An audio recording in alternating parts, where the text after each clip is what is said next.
And welcome back. Yeah, we're back for round 4 at the North American School Scrabble Championship. This is round 4. My name is Jackson Smiley. I'm Hannah Lieberman. And we're going to start shortly in round 4. And we're once again doing the championship division, which is everyone up to 8th grade. And we're going to see, we have a few teams still that are undefeated. I think we'll be seeing one of them right now. Absolutely. And those are, of course, going to be few and far between as the tournament continues. But we're excited to see this next stage of play. We've seen some amazing play so far already. Yeah.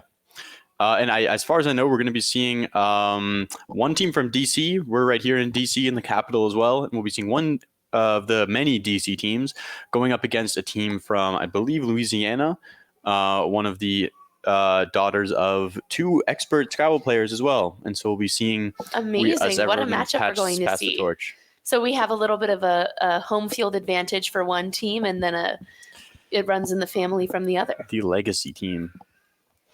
And so I think we'll be starting shortly. We're still doing a few more announcements up there.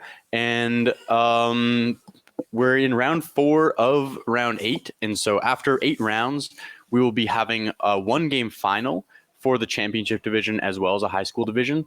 And right now, I think both teams are undefeated that we're about to see. But it's not over. If it's crucial, but if anyone loses one game, it's still not entirely over. The year I won, I lost a game as well. Anything can happen. I'm seeing in the stream people are very excited for this game because they know it's a pretty epic matchup. Of course, these two teams can't both stay undefeated. Yeah. But one of them will emerge 4-0 unless we have a tie, which is possible. We've it's already happened in this tournament. Ties, haven't we? It has, which is pretty impressive to already have a few. But the point remains, very likely we're going to have one team that is 4-0. And so that is pretty amazing to see. We actually have some great content here about the players and some of their favorite things. Leah Shin, she is just adorable. She's asked who taught her to play Scrabble. She says her mom, Lindsay Shin, who is also just a wonderful Scrabble player and wonderful person. Yeah, and they run Lindsay runs a yearly tournament down in New Orleans. I don't know if you've gotten a chance to play in that yet. I haven't played in that tournament yet, but I have played in tournaments that Lindsay's been to plenty of times, and she has a whole Scrabbling family, which comes near and dear to my heart because I also come from a Scrabbling family. You come from a Scrabbling family. How many of your family members play Scrabble? My mom and I are definitely the most addicted, I would say. My brother plays, and we've recently gotten him back into it. My little sister plays. My dad refuses to play in tournaments because he's like, I won't play a word if I don't know what it means, and that's most words that we play. As we've seen, that can be tough when half the words you can't define. But he's a very good Scrabble spouse, as my mom calls him. Very supportive. Very supportive. Yeah, that's all you need at the end of the day. It's so true. Looks like we are just about ready to see this game unfold. Again, you are joining us at the North American School Scrabble Championships. We are here at the Planet Word Museum, and we are about to bring you another incredible game of Scrabble. So stay tuned with us. Wait, we start the clock when you guys draw your first tile. When we look at it. Looks like it'll be just a minute before we start. And again, we are seeing some incredible teams today. This is in our championship division. We've got Julian and Teddy, and also Leah and Jonathan. Julian and Teddy not undefeated. Not undefeated, actually. 2-1 versus 3-0. So that means Julian and Teddy really want to win this game. Dropping one game is okay, but it can be tough to drop 2 games. It's hard to come back from that. So they'll probably be fighting their hardest. Yeah, in an 8-game tournament, you really need every win you can get. Whereas Leah and Jonathan obviously want to win as well, but they can't afford to lose another game. Right off the bat, Julian and Teddy pick an S and a blank. Incredibly helpful. Now, can they get a vowel? That would be if they get one more vowel, and they get an O. Maybe not the vowel they're hoping for. But certainly, if they want to play off some letters, it should leave them with a bingo-friendly rack at least for their next round. Leah and Jonathan also picking well so far. Although they got a bit too many vowels. Those last 2 letters weren't super helpful, but it's at least playable. We've seen a few rounds in this tournament where we're like, gosh, what do you do with those letters? Yeah. For Julian and Teddy, what would you play here? I would probably play 4 or Is F-O-R-N? No, there's no foreign. No foreign. But Just four kidding. is fine. Okay, so 4, I would probably play 4. I would want to get rid of the F. Oop, they're playing upside down. I would want to get rid of the F, and I would want to, Play 4. get rid of one of my R's. One thing that they did here that's interesting is they played the O under and above that Right. double letter, which is a little bit of a general no-no for Scrabble. Yeah, in general, we're used to seeing the other placement, where you put consonants next to those double letter scores. Obviously, you don't want to get hit with a J play or something like that, another big tile there. That said, they did make the word that we wanted to see for keeping a really balanced NRS blank. Did they draw a bingo? We'll see. Okay, so they drew the H and the X, which does make it quite a bit harder to find a bingo It's there. true, but I wouldn't complain about those letters at this point in the game. Let's see, they're playing curb. Totally understand playing that. I would argue for getting rid of one of the double letters, in this case the A. That said, they got rid of the U, so there's no complaint there. And Right, they and- also don't give back that much, right? Like, what are Julian and Teddy really going to do after curb? Exactly. They're not exactly opening up the board for them. And in fact, with Julian and Teddy, they're going to face a tough decision here. I guess I would play Hun and play that H in the double spot, but there's no real good place for that X at this point. They're going to have to Yeah. wait one more turn. It's tough because the X is a pretty good tile in general, but when you're trying to bingo, it's really what's inhibiting your rack here. So you probably want to get Absolutely. rid of the X, but the question is how to do that because, they set up the X classic championship division fashion, lining it up against the board so the opponent can't Absolutely. see it. I don't think anything fits with UX though. I think they were looking to maybe put the H there for That's kind of wishful thinking at the end of the day. I think what's helpful with that is that it kind of forces your opponent's hand of like, well, if you're not going to open it, I'm not going to open it. Yeah. And force your opponent to do some of the heavy lifting on the board. And here they may be forced to spend their S if they want to get rid of that X. The play like curbs and sacks makes some sense. It's never fun to get rid of your S though when you have that, especially with the blank combo. Oh, absolutely. If they can just hold off one more turn, they could be set up for, potentially a bingo. Again, I think I would go for, if they can think to hook that H going both ways. Yeah, play like Hun you were looking at. And Fax. Fax is not Fax a is bad pretty cool. play.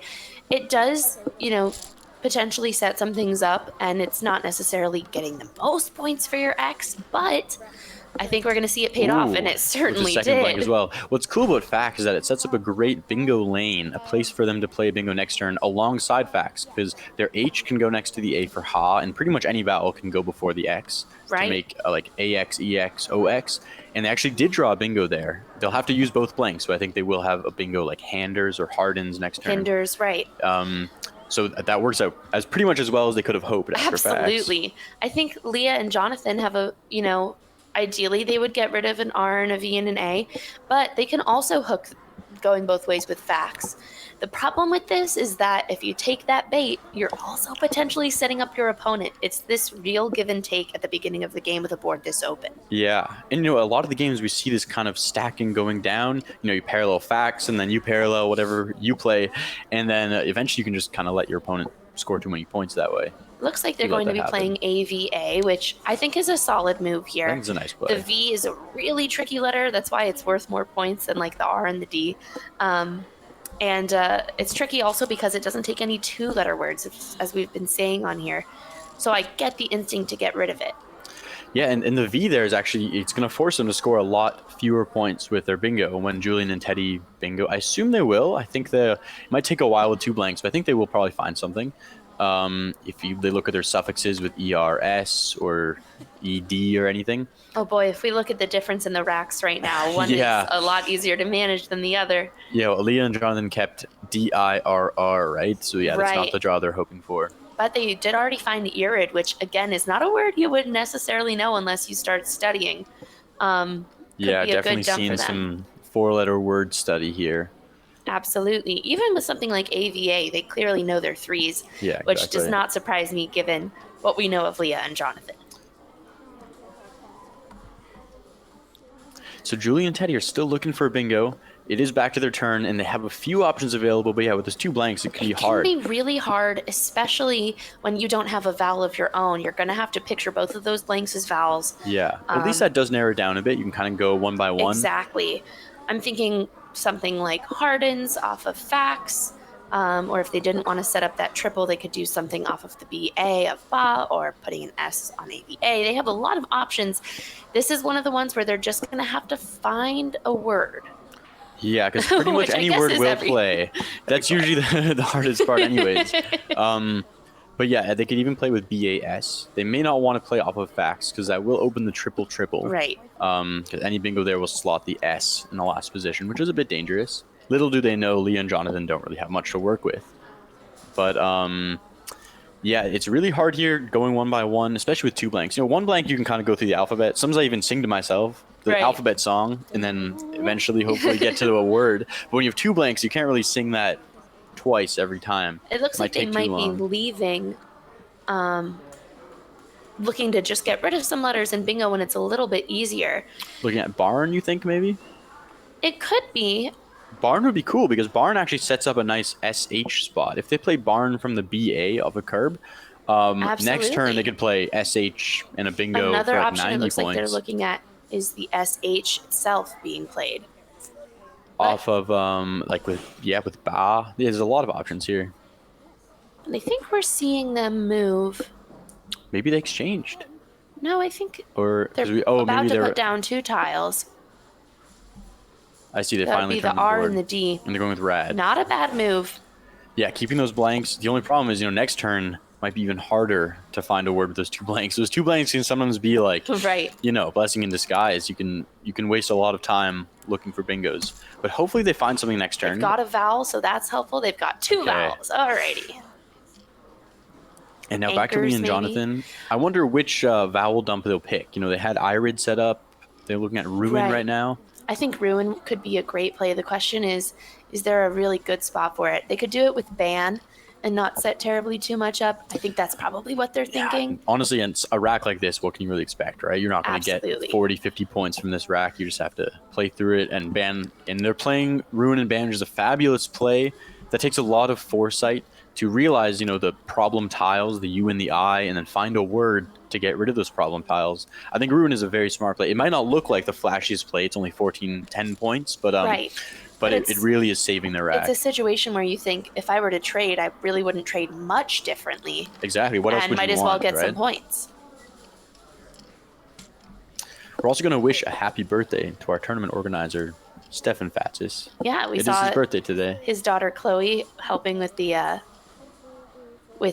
analysis for our high school division, and he says it can't just be Scrabble. We got to have some extra pizzazz going on.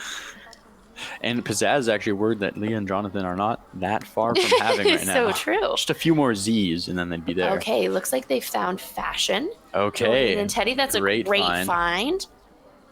And it will play off of fax as well. Bit dangerous, putting that N out there. It is dangerous, but especially knowing what we know. But it looks totally like they did just see that spot. I saw Julian and Teddy kind of pointing down to find it. Totally worth playing. When you have a bingo, you might be afraid of setting up a triple, but you can't play scared. I'm sure they're going to go for it and take the points when they can. And fantastic find with 2 blanks. It was a pretty fast find as well, Absolutely. That's a really good move. I will say the other good news about what they're playing is, should their opponent take that triple, even if they don't triple, they will also have the opportunity to use some of those triple letter squares that they've set up. Right next to Axe, there's that pretty big triple letter square sitting there. Right, and of course, Leah and Jonathan have a Z. They could do some damage with Zax if only they had different vowels. So the question is, for Leah and Jonathan, if they know the word Zax, are they playing Zax right now for 39, or do they opt to keep it for next turn, hope they draw an A for 72 for Zax and ZA? I could see the argument both ways, but my option would be to leave it and wait and still go ahead and take that triple spot and just hope the other one is left open. Looks like we are having, maybe we had an overdraw over here. It looks like we are calling the director over. When there is an overdraw, or maybe it was resolved. Let's find out. there's a whole procedure for everything. So if there is an overdraw, there's a way to deal with that. Ooh, some tricky letters for them. I hope Leah and Jonathan take that N because it doesn't look like Julian and Teddy are going to be taking the axe spot anytime soon with those Yeah, letters. CKV. You might think there's no Vax yet in our dictionary. I think they might be adding Someday, it soon, right? yeah. I don't know with one X or two X's, but I think it's coming in soon. But yeah, I mean, for Julian and Teddy, they definitely want that N to stay open. I think that N could be really useful for them. There's some pretty cool words through that. Absolutely. So if I were Leah and Jonathan, I think at this point I would take that risk and play Piney in the hope of keeping something open for me up in that Zax spot. Yeah. And at the very worst, they could always just hit Zax for 39 next turn if they don't hit the A. Absolutely. And that's not so bad. 39 points for one tile. Not bad at all. And Piney also leaves them with a pretty good leave. If they just pick any vowel, they can probably rack up points even if Zach is taken next turn. Exactly. I wonder what play they're looking at right now with PRI. I wonder if they're looking at Pryny, which is one of those words that we were talking about sounds like a word, but is not in the dictionary, but it might be because they're trying to get the P onto the double letter there. But they are going with Piney. They're going with Piney. That's a so fantastic play. Yeah, strategically so smart. Yeah, especially if they end up hitting Zax next turn. That would be a really good 1-2 punch. Absolutely. Now, it does set up that I and that O right with the triple letter. I wonder if there's something with the K they could do there, maybe. They do have the K, and, they're playing pretty quickly right now from that D and Rabbit. I wonder if they'll take a minute to notice that the K goes in that sneaky spot right there. Right. They could make a good number of points there and also get rid of one of their double vowels. They could have a good opportunity to score. Yeah, a play like Koa would be really good for them right here. Someone in the chat, Noah, actually says that it's also a setup for Spiny playing Piney. You've set up that S ending that we actually haven't had really so far. Yeah, I mean, there's only one S played, and Leah and Jonathan didn't keep an S. But it's true, from Julian and Teddy's perspective, they might think, wow, they played Piney, that's pretty likely an S setup. But in fact, it was not. I still think worth it, though. Certainly something setting up an S does not mean that you can't play your play. And now I wonder if it's possible for Julian and Teddy to even inadvertently set up ZA for Leah and Jonathan, because they have a few reasonable plays to that S in fashion. They could play a lot of words like Kivas, Kavas, and that would just set up that 70-point bomb right there. Yes, maybe they think they're blocking the axe play, but they'd actually be enabling it to be worth a lot more. Let's see what we have going over here.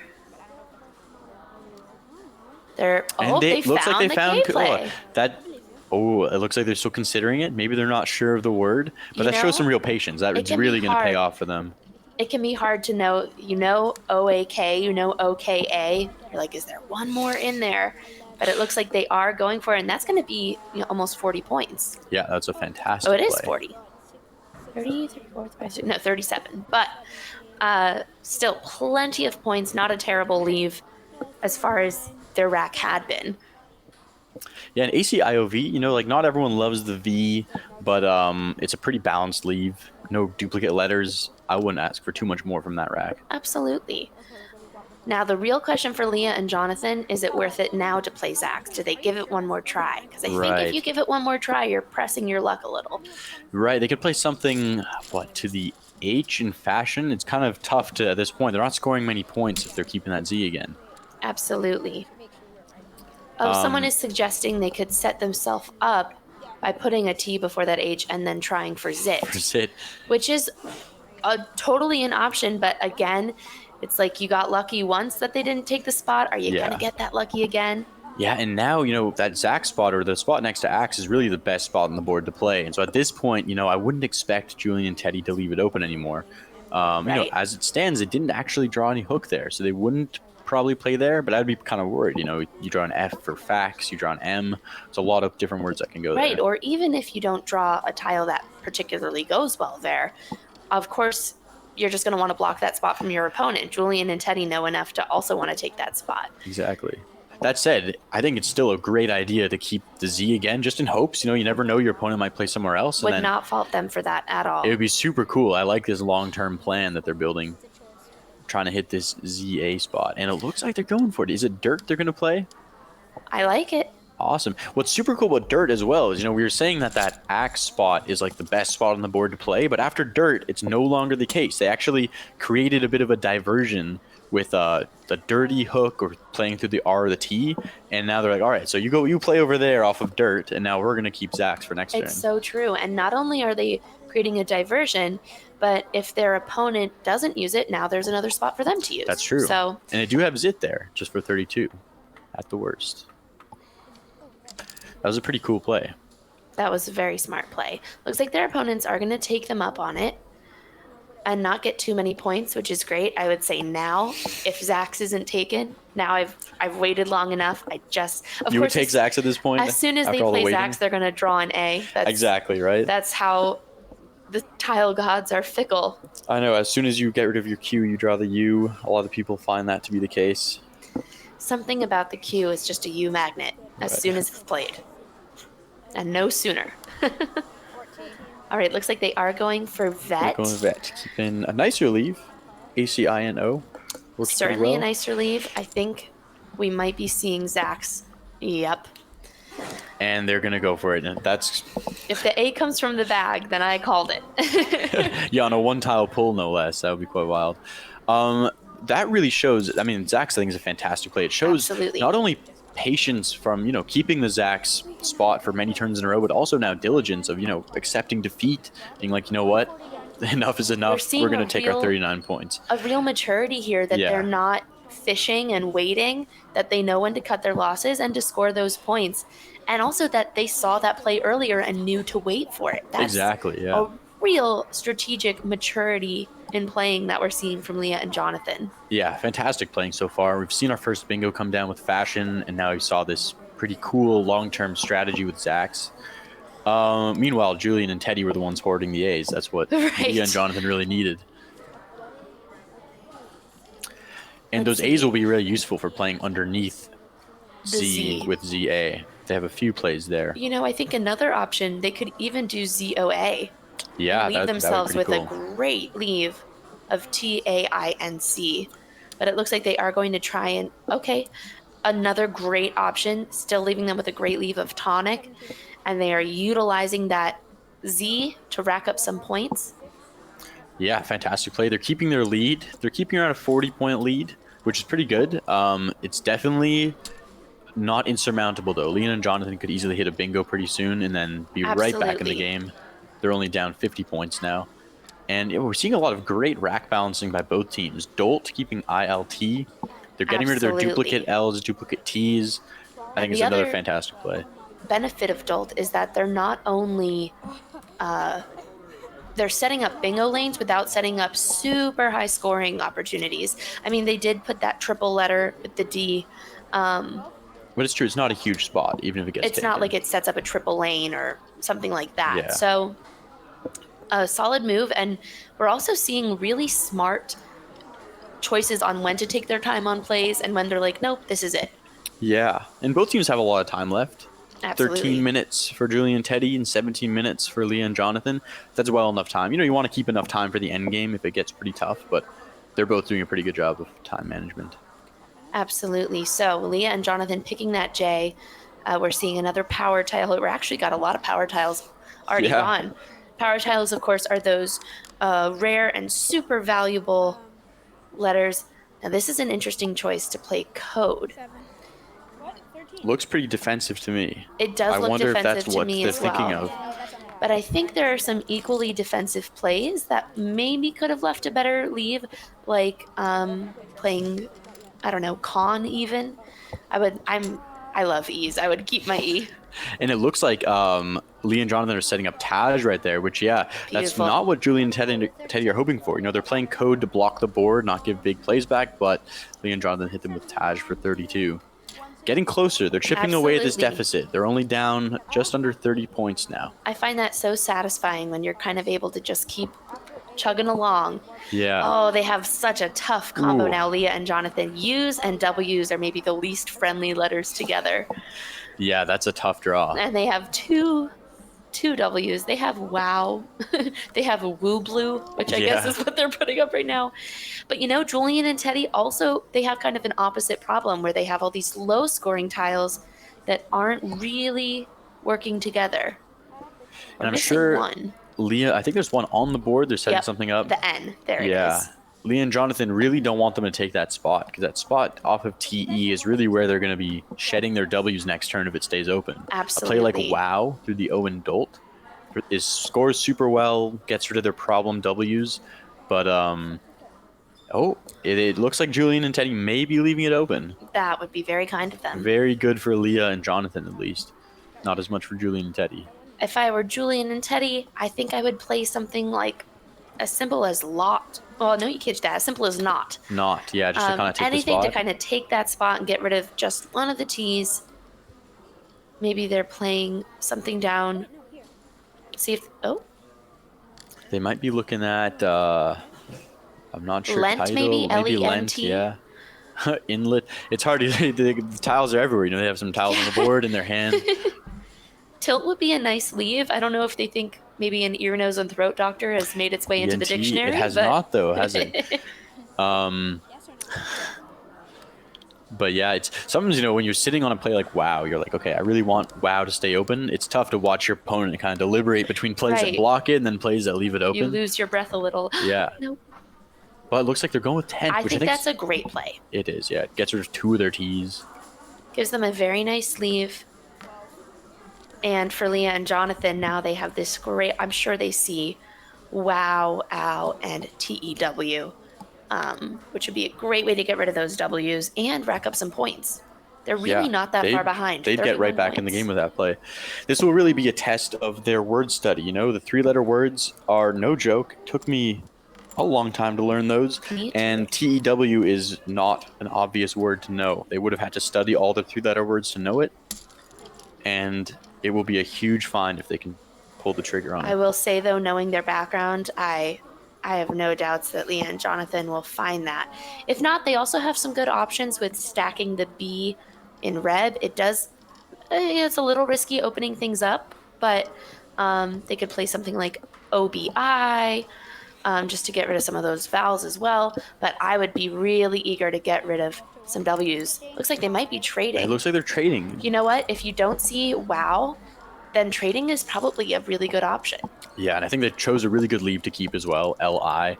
You don't want to keep too many heavy consonants because they can get really clunky. Bynack on the Twitch stream says Owen Wilson noises. Wow. Alrighty, so let's see what else they have picked. They are pretty vowel heavy at the moment, but they got did an draw an S. That's good. So at least you improve on your rack by exchanging. You shed your W's. It sucks to draw another mitt full of consonants Absolutely. or vowels after that. But if they find a place to play like oily and they're left with IES, beautiful leave. Yeah. Now, Julian and Teddy, they're probably looking to utilize, they see that they can put their D there for coded and add. That's already quite a lot of points. Yeah, you could even just stop there and just play add, keep some a GHT combo on your rack. I think Leah and Jonathan might have seen the hook with dirty. If they can make that, I don't know if there's anything there for them to do. Don't know if there's a word there. But they could at least play yo and they could play yoke. Back up some points. Exactly. I wonder if, given what they did with Piney, keeping the Z for Zax, I wonder now they see the dirty hook, if they're going to keep their Y for another turn. I wouldn't be surprised if they kind of pull that gambit again. They are very wise. I'm seeing them play here. And if they do that, and of course they went with coded, great play, then I think it might be a good option to play off OI or OIL and just really hope you get what you need. The question is where to do that. This board is quickly becoming pretty condensed at the bottom of the board. There's not too many options of places to play. And that really makes finding these kind of tight words very important. Finding the one word that gets rid of the tough tiles in your rack. Right. It's a tight board, but with only half the game played, which is... Exactly. We'll see how this plays out. Eventually, someone's going to have to open it. You would think, unless maybe they play a game of chicken, no one wants to open the board. They Right. just accept their fate. Has happened to me many a time. I'm curious what they're going to do here. It looks like they want to play OIL somewhere. I wonder where that will be. I don't know if there is a place other than Royal, which I think would be a mistake because it's going to tempt your opponents to take that triple spot you're trying to hold on to. Exactly. The other thing is Leah and Jonathan have the S, which is a great tile on its own, but even on this board especially because the word tent takes an S in the front for the word stent. Right. And so that spot there is extremely useful for whoever has the S. And so if they can wait a couple turns, maybe try to hit a bingo of their own, clear their rack with for a 50-point bonus, I think that would be a huge play. Absolutely. Looks like they are going to play OI with REI and 2, which, it does set a few things up, but again, it's just like when they played Right. Dirt. They're maybe tempting their opponents into taking that spot so they can leave it for themselves. Ooh, they got great letters. I think OI is a fantastic play actually for many reasons. Firstly, yeah, they keep the S for stent. They also keep the Y for dirty, and so they're kind of saying like, okay, we're gonna hit one of these two hooks, right? Exactly. You go ahead and take this spot because we've got plenty of others that we know we can use. Exactly. That's now, fantastic. Also some great plays for Julian and Teddy. They could play light and taut down to that triple, get the H going both ways. Right, and that's the one worry with a play like OI, right? It does give their opponents access to that triple word score if they have the right tiles. And they definitely do have a pretty heavy hitting word there. Right. Will they see it? Will they think to put the G and the H together? It's kind of a weird combo if you're not thinking about it. Right. But the problem with light is it kind of completely takes away what you were going to gain from your Y play down and dirty. How so? Well, it just points-wise, it negates points-wise, it does, yeah. Right. It kind of balances You're it like, out. it's Right, a different yeah. part of the board, Hannah. No, but it kind of negates the benefits there. Yeah. It's also kind of hard sometimes on a board like this. We've seen pretty much only 3-tile plays, 2-tile, 3-tile plays besides fashion. So Right. sometimes it's hard to get out of that mentality, and think, oh, you know what? I actually have a 5-letter Absolutely. word. You kind of get in this thinking mentality. Or you think REI, I don't have something that goes after that. Right, And exactly. Of course, you don't need to. And it looks like Leah and Jonathan are setting up Yens on their rack, which makes me think they're thinking about Yens and Dirty, I which would be think 46 points. They played very smartly to hold off and wait. Let's see if they're going to take Yeah. it. They are not taking that spot, it looks like. Julian They're and just Teddy, considering their options. they're really utilizing a strategy of setting up their tiles on the board to see how the play looks. Absolutely. And sometimes you can even look at your opponents and see, ooh, are they super upset by my playing there? You got to read the room a little. You can start testing the board, put one tile everywhere. So they are starting to get a bit low on time. So Julian and Teddy might be starting to think about, we should make a decision just to Absolutely. kind of get the clock going. Someone made a great someone says I'm illegal for thinking of you look at your opponents. You should never be checking out what your opponents think, but I will say body language gives a lot away. Yeah, absolutely. And So they did traded, which play is very They interesting. exchanged LGO. Yeah, very interesting decision. And also an interesting choice of what to exchange. Yeah, so they kept their GHIT combo. And wow, so Lee and Jonathan do hit Yens, which is another fantastic play. Once again, twice this game, they've kind of kept a really valuable tile that they realized was very good on this board, and twice they've been able to cash it in. First with Zax, now with Yens, keeping their Y for dirty. And yeah, Lee and Jonathan showed some very patient play this game. It's really done well for them. Absolutely. Someone pointed out they also could have played lying. Right, but lying with really hard 30. to think about a letter going before that Y. Yeah, when you're exactly. in You that wouldn't think mindset. about that. But either way, yeah, it just feels good to cash that hook that you see. And now Julian and Teddy, after their exchange, are they going to get back in this game? Because I think they've let Leah and Jonathan come back from their 50-point deficit to tie the game with Yen. So it's kind of Right. anyone's game at this point. And so how are they going to deal with that? They still have another option. It would take. Oh, they wouldn't even need to use their S. They could play 8.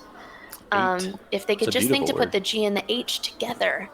Which again, it's hard to think about that if that's not where your mindset is. Just like with finding lying when you had Yens, it's hard to conceptualize that when your mind has been somewhere else. Yeah, exactly.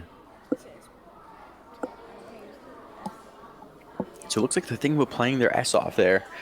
And it makes me wonder if they've seen the tent to stent hook, which could be pretty big for True. whoever draws the S and sees Also, that word. if I'm not mistaken, REI takes an S. It does as well, so they could use their S there. They could play sight. I do still think their best play is probably 8. They could also do 8s and use that S. I don't know that that would be worth it. It looks like they're thinking about hen right now. Now, this 12 is one points. example where if you know your 3s, you know that HIN is also a word. Right. Get rid of those double I's. Yeah, exactly. Just knowing your 3s can really kind of let you make these Really make a small difference. decisions. They a picked lot more another easily. E, so that's At lucky. least they got their E back. That's good. And now Leon and Jonathan finally looks like they're going to take the lead once again with wife. Another fantastic rack clearing play. As we said, it keeps a really good leave. Not only rack clearing, but if they were worried about their opponent's bingoing, they've now kind of put that lane down. That's true. That whole part of the board on the right side Right. is completely basically done gone. with and dealt with. The other thing is Julian and Teddy maybe didn't have as much time to think all that through. They're down to 5 minutes. There are 29 unseen tiles in the game. There's still a lot of game left to play. Absolutely. So they maybe don't have as much time to think through their decisions quite as much. And we're seeing, wife came down within a few seconds, right? Pretty immediately they were laying it down. And I think that might have been an intentional decision from Leah and Jonathan to start putting time pressure on. They're playing strategically, using what they know is, potentially going to stress out their opponents. If it's something where you're pretty sure it's the best play you've got, no need to Exactly. take more time, add to that pressure. Wow, I sound like I'm such a I'm like, stress out your opponents. Yeah, exactly, yeah. It's a very friendly, fun game. Yeah, Everyone. you don't like to make them squirm, but sometimes you have to try to win the game. And if that means playing quickly, then you gotta do. It is a game that you're playing against humans. Oh, they did go with sick. Playing with They're sick. getting rid of that I, setting up a bingo lane. I don't know that I would want to use my S that way. But again, they don't have terribly much time for decisions. Yeah, exactly. And that it also sets up this place off of the S and sick that Leah and Jonathan can hit the triple word score Right. with. They have a few, if they can think of these long words. Right, blings. Blings, binges. Edges is even better. Not super easy to see, but I think they might be able to. Yeah, it looks like they found both Yep. spots. I saw Leah saying we could go this way, but what if we went this way? Exactly. And since they don't have any bingo available, I think their found best place binge. they found binge. That's a fantastic And now find by they're Leah and building up Jonathan. a little bit of a lead. And again, they are playing quickly. We know Leah and Jonathan know to take more time, but it sounds like they are. They're also seeing that one of their advantages right now is that their opponents are a little pressed for time. Binge is a fantastic find by Leah and Jonathan, and I think they've finished their comeback. Julian and Teddy from Washington, D.C. got off to a great start this game with fashion, put them up around 50 points, and slowly Leah and Jonathan have been chipping away at that lead, and I think they've finally taken the lead for real now. Absolutely. Now, I do think Julian and Teddy have an 8 in there if they can find the ing. Is remoting a word? Or did I make that up? I don't might have believe made that remoting up. is a word. Okay, then just kidding on that. But the point is they do have some opportunity to build here. Because, now they see they're down 37. They are officially behind now, so they really want to be mounting their own comeback at this point. Exactly. And they also need to be looking at what tiles are left, what high-scoring tiles are left. Not that many. Only the Q left, power tiles-wise. And the Q actually on Leah and Jonathan's rack, along with the U, and so they're in a pretty good position. Because Absolutely. drawing the Q with the U is a very good thing. If Julian and Teddy don't play off of the I, well, they are playing off there. They could play Quill. They can also play Choir down to that triple off of TO. So we'll see if they see that spot. I think it can be hard with the REI. You feel like that whole lane is shut down, but that's just not the case. Right. Yeah, you think you need an S or something. It looks like we're going to see time. They have a really good leave, so anything is possible here. Yeah, EGOR could go either way. You could draw really good letters with that. There's still an S to draw, right? That There S is might be still an pretty S. big for whoever gets it. Okay, so it looks like they're going with Quill. Not a bad option at all. Probably pretty comparable in points to Choir. the benefit of Quill is it does take up that lane that was available for a bingo. Yeah. Leah and Jonathan have built this little lead, so at this point, what they really need to do is just shut down the board and maintain that lead. Yeah, exactly. And they did draw that S, though. They have that last It's S, which true. can be super useful. And not really a place to bingo with it. Yeah, I think Quill was a fantastic play. Because, yeah, that took Absolutely. out... It's pretty hard for Julian and Teddy to come back at this point after Quill. And Lee and Jonathan have found a bingo on their rack. Dumpier. Again, not sure if there's going to be a spot on this board, but at this point, they don't need to bingo per se. They just need to maintain that lead. But they're ready in case a spot comes up. Right. And now we'll see if that spot finally gets taken, the one off of they OI. take it? It's been They're- sitting there for a while. Pretty decent spot. Yeah, lots of things they could play there. They could even just play prime. Prime, the beautiful play.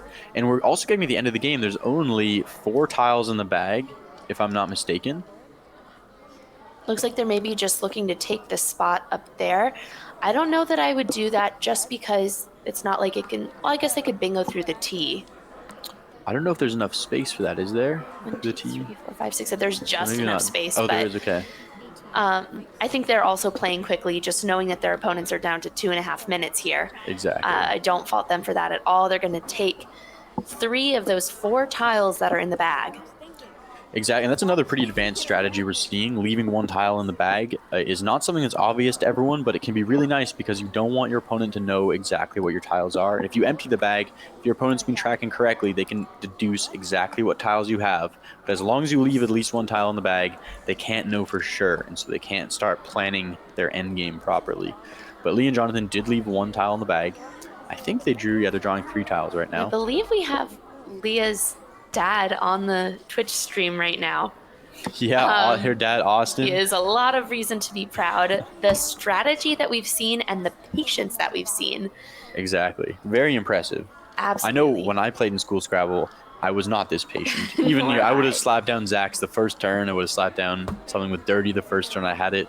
So I'm really impressed with this team for waiting for the best play they could, and it really paid dividends. Oh, I think their mom is on here too. Leah, or Lindsay. Lindsay Shin is on here. So we have both the parents of Leah in the stream supporting Watching the team. along. I think they can be very proud of how she's playing because how she and her partner are playing. Oh, and it says mom and grandma are here. So we have the whole Wow, another the whole- Scrabble family. Another Scrabble family showing their support. I love to see it. I do think there's been a lot of really impressive patience and self-discipline of waiting for the good plays and then knowing when to abandon. Exactly. That has paid off, and not giving up. We've seen in this game they were behind for a big chunk of the game. And as well, what's interesting is Julian and Teddy actually have the only bingo of the game as well.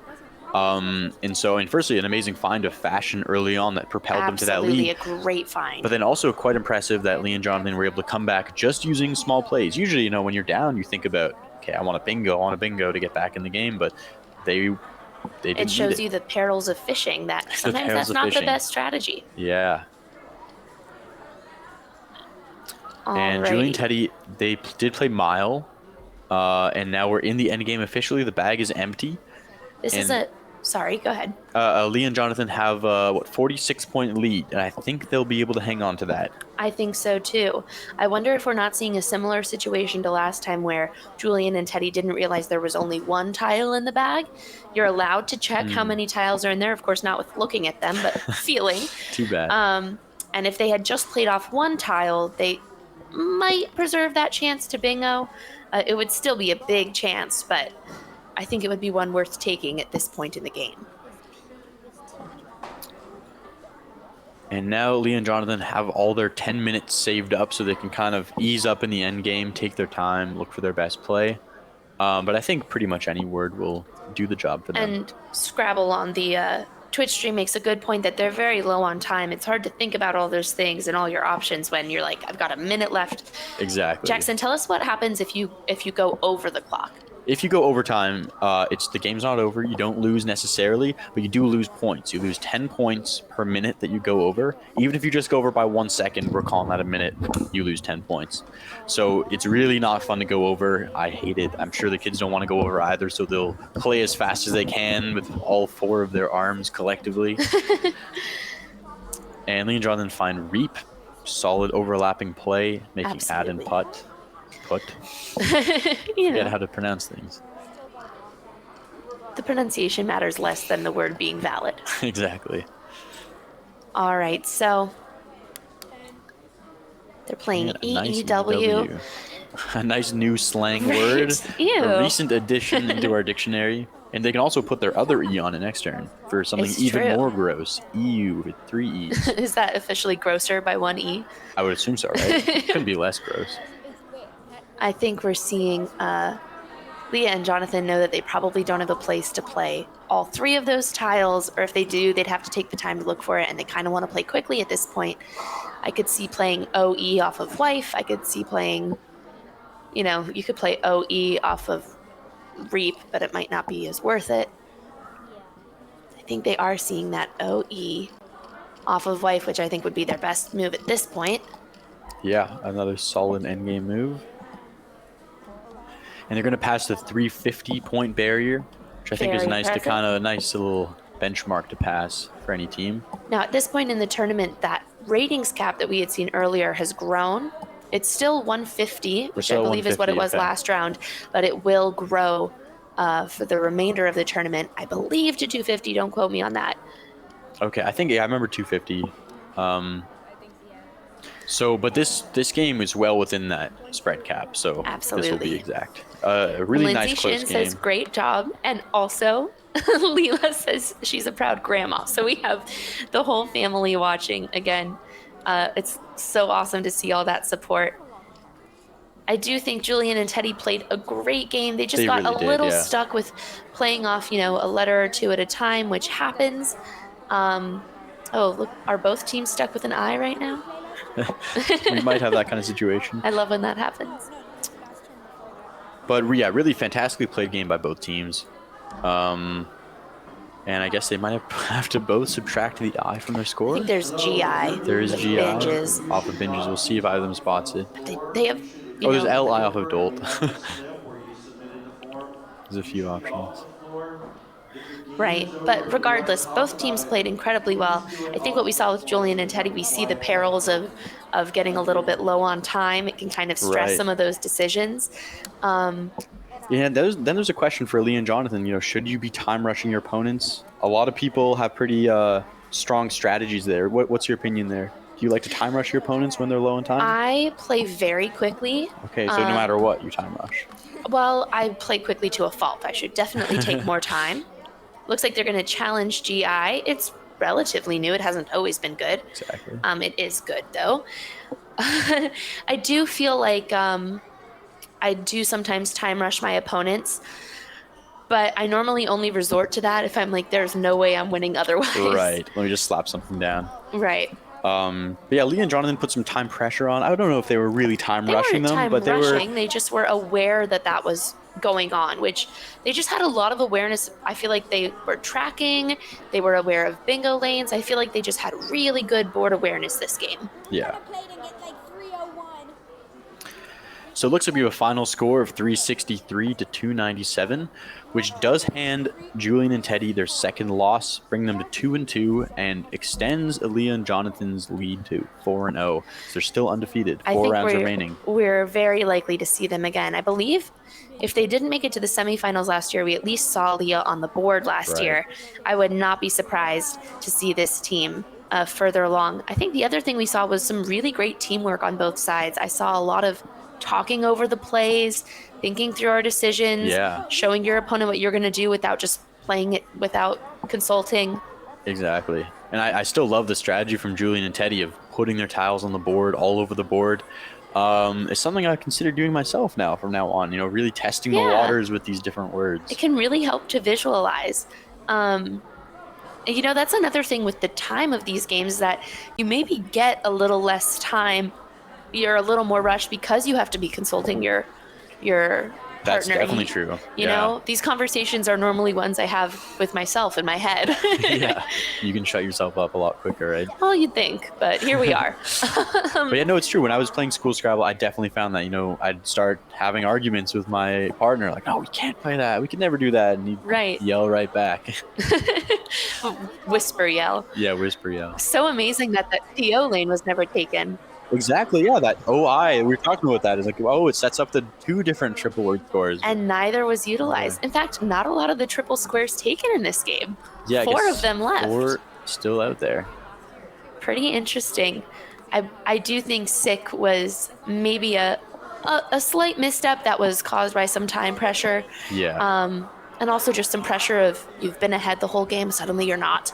Right, exactly. It seemed kind of when the tides Can turned, be a little wasn't it? demoralizing. But I think Leah and Jonathan did a great job then of coming back with Quill, of thinking, hey, I need to, shut this down before it becomes a problem. Exactly. That really sealed smart the deal. thinking. And it looked like we were going to cut to an interview.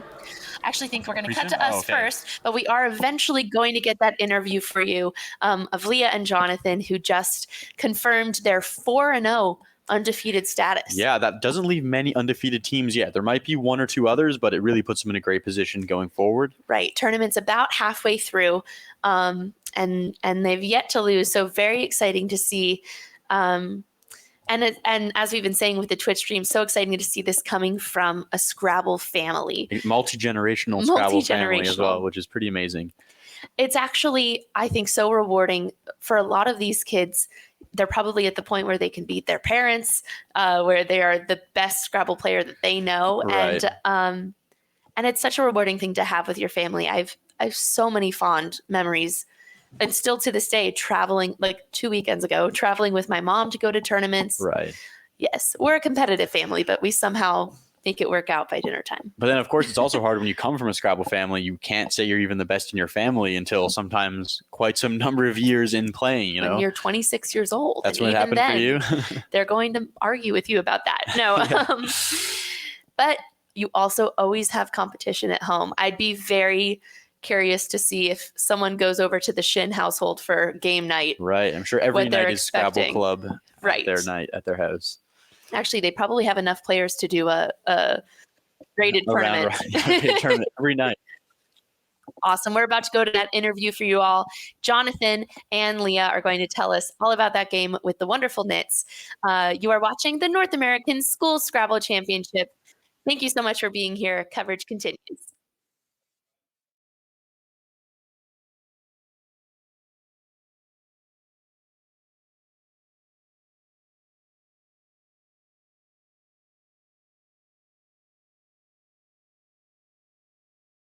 Hi, everyone. Sorry about that.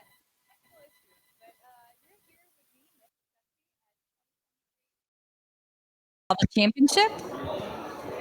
Hi, everyone. This is Nits Shakti at the 2023 North American School Scrabble Championship. I hope you guys can hear me, and I am here with Leah and Jonathan, who just won our championship division round, the round that you guys just saw. What a fantastic game. I mean, I have never seen partners go, so mind synergy and so, like mind jinx like that on a board. So tell me, you guys have been playing together for how long now? 2 years. 2 years? Yeah. And how do you guys like playing against and with each other? I rather like play with him than against him. Yeah. Because we cover more ground with, I study 8-letter words and 4-letter words, and he does 7 and 5. Yeah.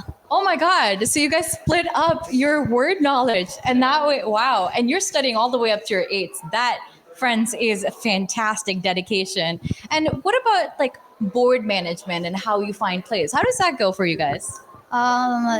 Normally we find the word and then find the place, but sometimes that's not good, so we try to switch sometimes. And how have you been learning to play Scrabble over this time? Do you play with someone? Do you just do it online? What kind of tips and tricks do you have for our viewers here? Well, my dad coaches us too. He's Austin Shin, and he helps us with Card Box and Aerolith and non-Moogles. We sometimes play my mom. Yeah. Yeah, I'm glad that you mentioned that. Leah's dad here is Austin Shin, who, as we know, is one of the best Scrabble players in the world. Her mom, Lindsay Shin, I've had the pleasure to play her before, and her grandmother, Lila Crotty, also is a fantastic, fantastic Scrabble player. This is a family of Scrabblers who are giving you all the knowledge that they possibly can. So, Leah, do you see yourself playing Scrabble and going on to the high school levels and keeping and doing that as part of your life? Yes, I do. Yeah. What about you, Jonathan? Do you like it? Yeah, I like it. I like it a lot. I'm not sure if I like maybe like I'm not sure if I want to continue. Like I'll leave that decision like I don't know up to my parents. That's fair. So, what makes you enjoy Scrabble so much, Jonathan? Tell me. Um, like I found it in like Chinese school. There's like this Scrabble club, and I just like found it like really interesting and fun. And like I actually started playing it like I think 4 years ago, but I like actually like started like seriously playing just 2 years ago. Wow. And what changed your mind about playing seriously? I'm not sure really. I just had like a mindset change really. Okay. Yeah. What about you, Leah? What made you decide to start playing competitively? Well, my first one was online, like this same thing. And I got first place, so then it was fun and I thought I wanted to keep going. Wow. I mean, it's great to see you guys here winning games on stream. And I think that you guys had a fantastic game. What do you think was a moment that really stood out to you? Was it like when your opponents had the two blanks? What do you think really was a moment for you in the game? I think it was when they played fashion with the blanks. And like another one for us, I think like when we played Yens, I think that was like a game like kind of like a game changer because it like brought Catch up. yeah, it made us catch up. Oh, definitely.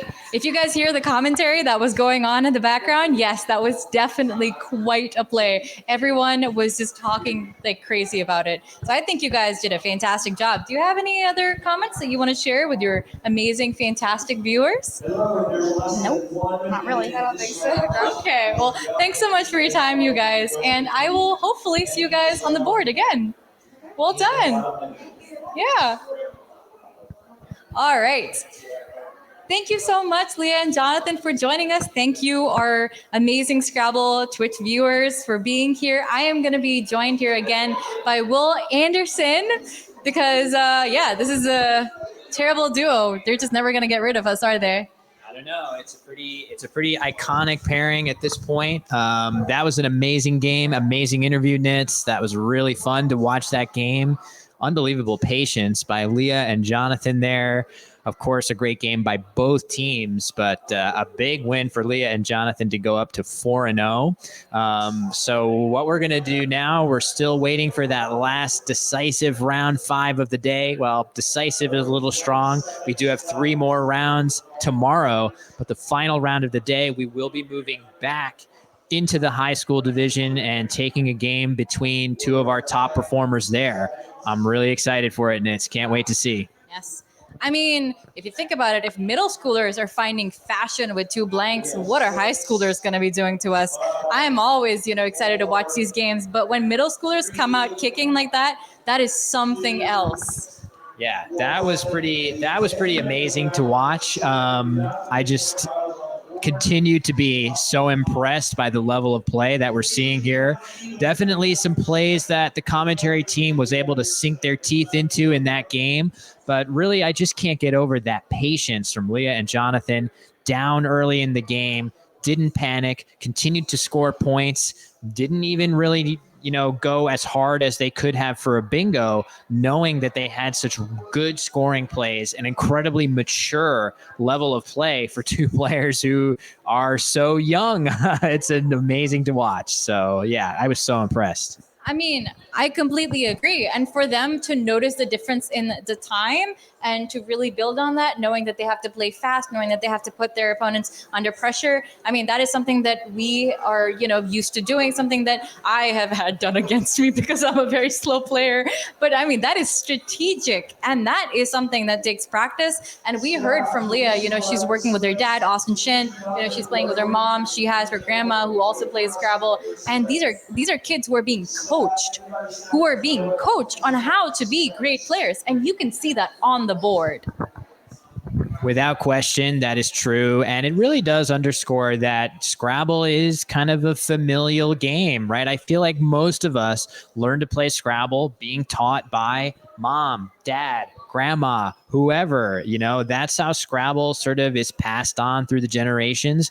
You see it here all the time. These kids, a lot of the kids that you see performing really well at the school Scrabble championship, mom, dad, somebody else is a player, and even a friend. You see that from time to time.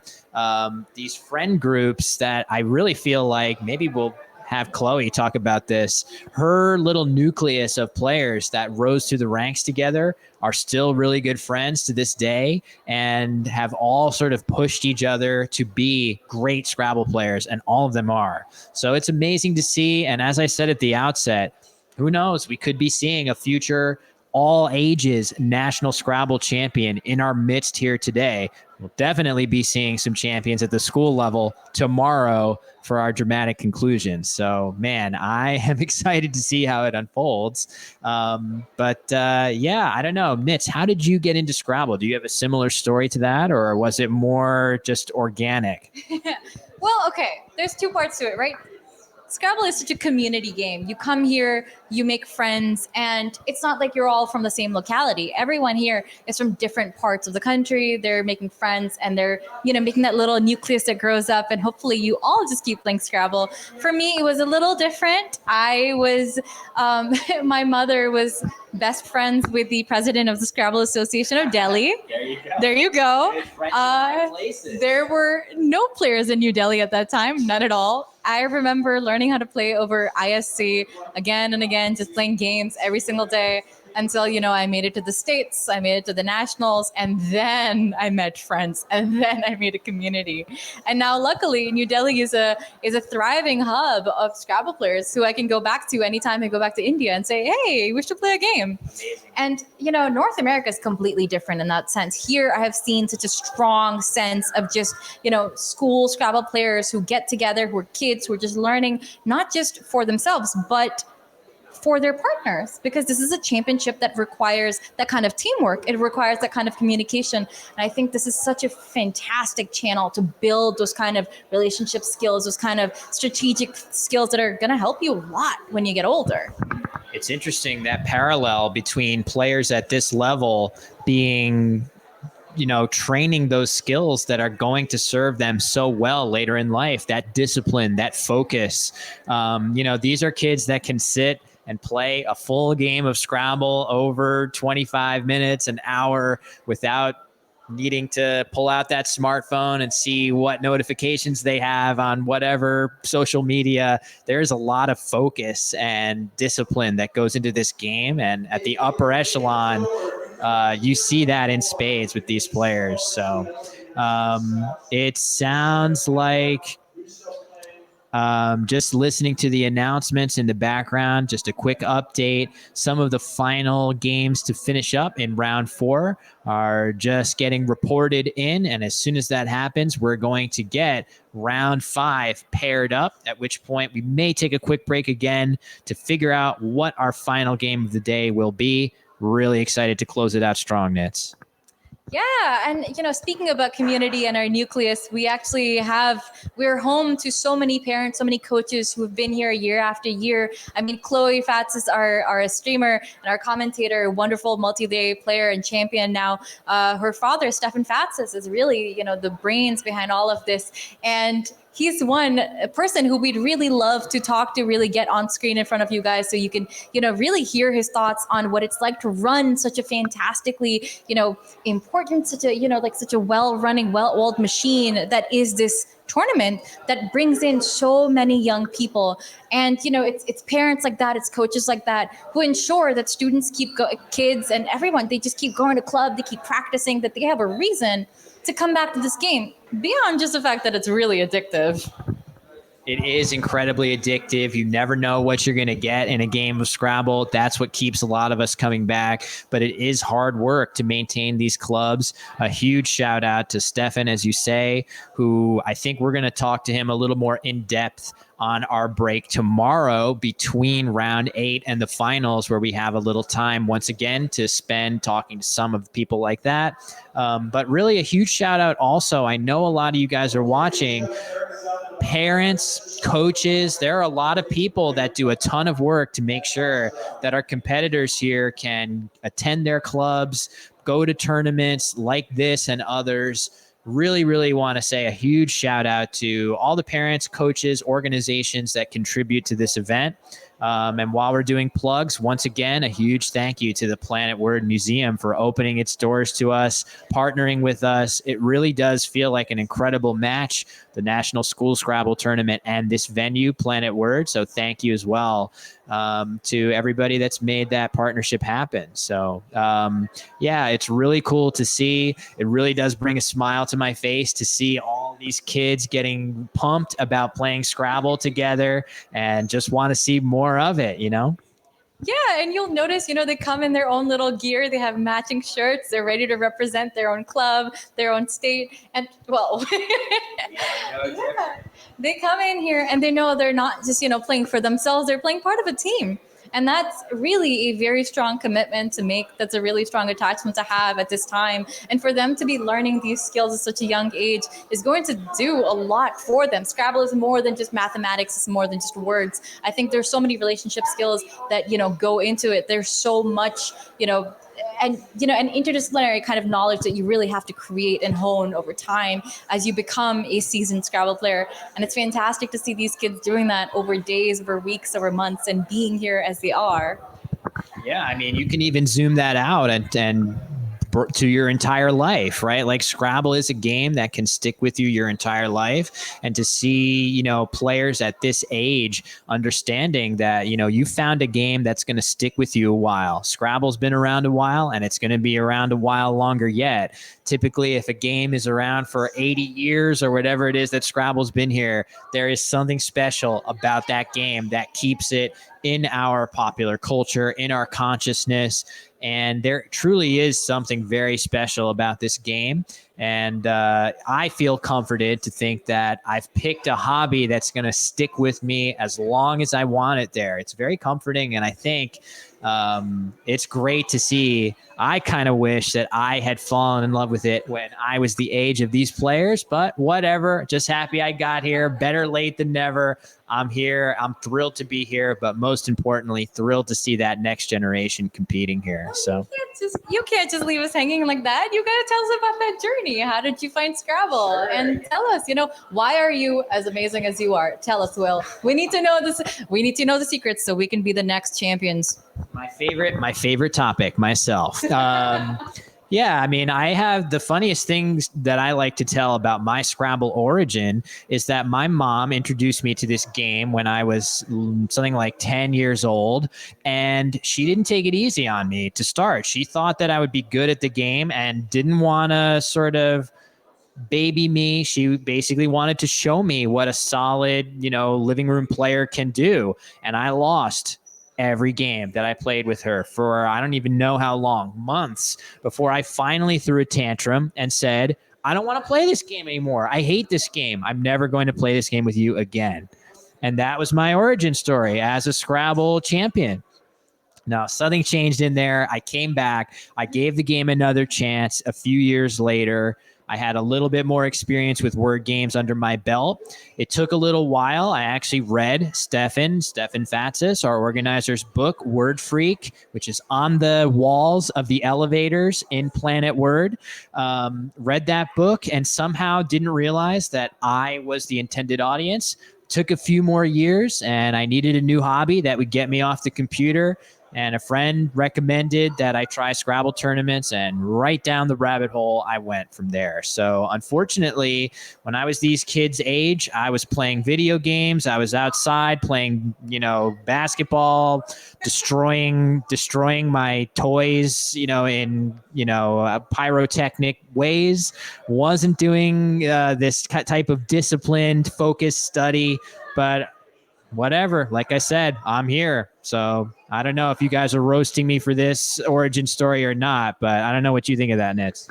I think it's really funny that you cite Scrabble as the one way to get off the computer, and now you're on the computer all the time for Scrabble. Where else do you study, Will, except on the computer? What about you guys? Where are you all studying? Because I know when I study, I'm studying in front of a screen. I mean, some days, there was a time in my life where I used to just write out words, and that was painstaking and slow. But since then, I've migrated to the computer life, the screen life, and letting the automated bots, help me through it. Seeing some, so I just brought up the Twitch chat here. WTF says, I was a pyromaniac. Cy Adam says, I study in the bathtub. That sounds very relaxing. Definitely point well taken with the computer stuff.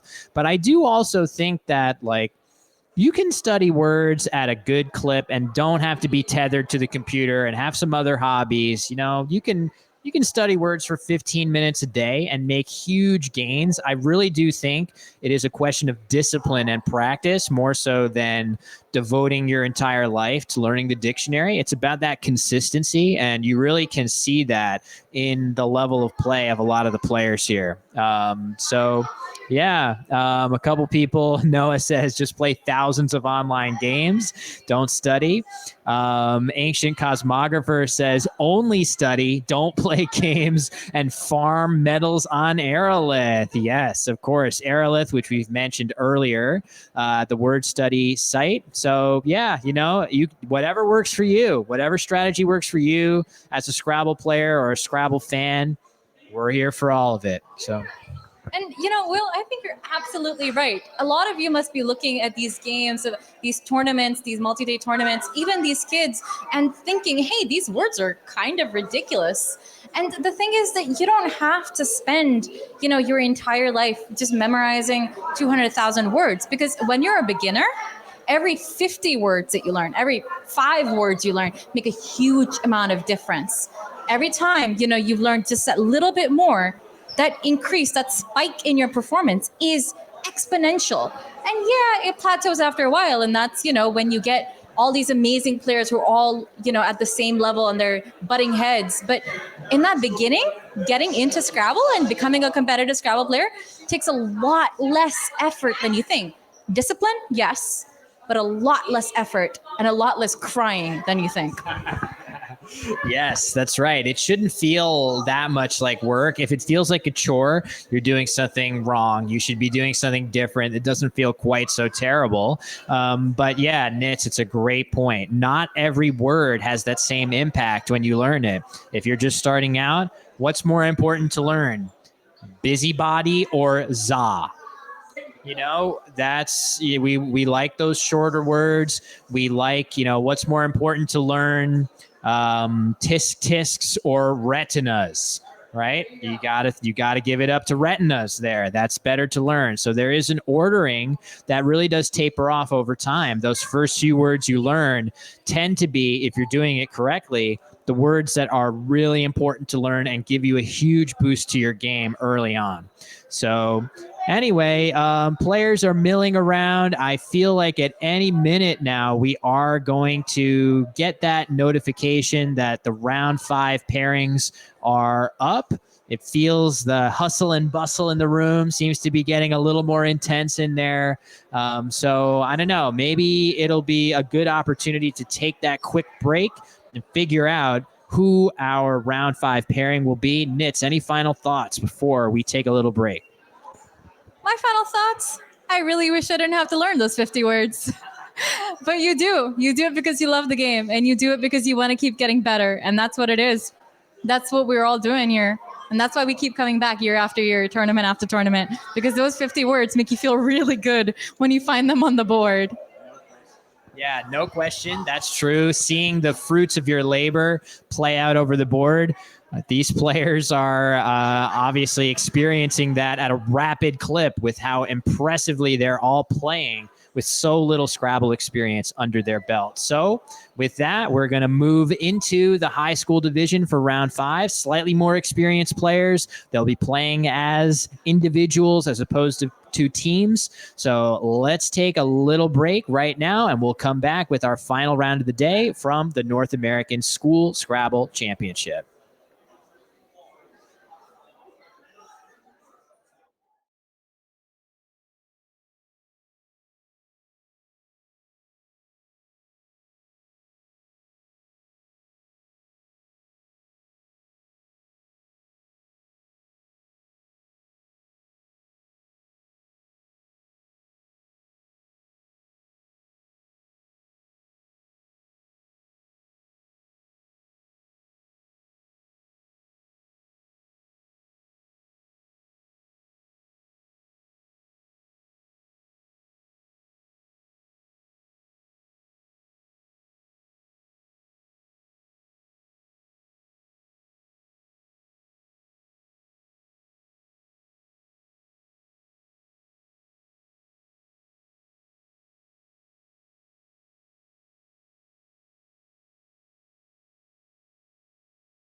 free to bag the tiles.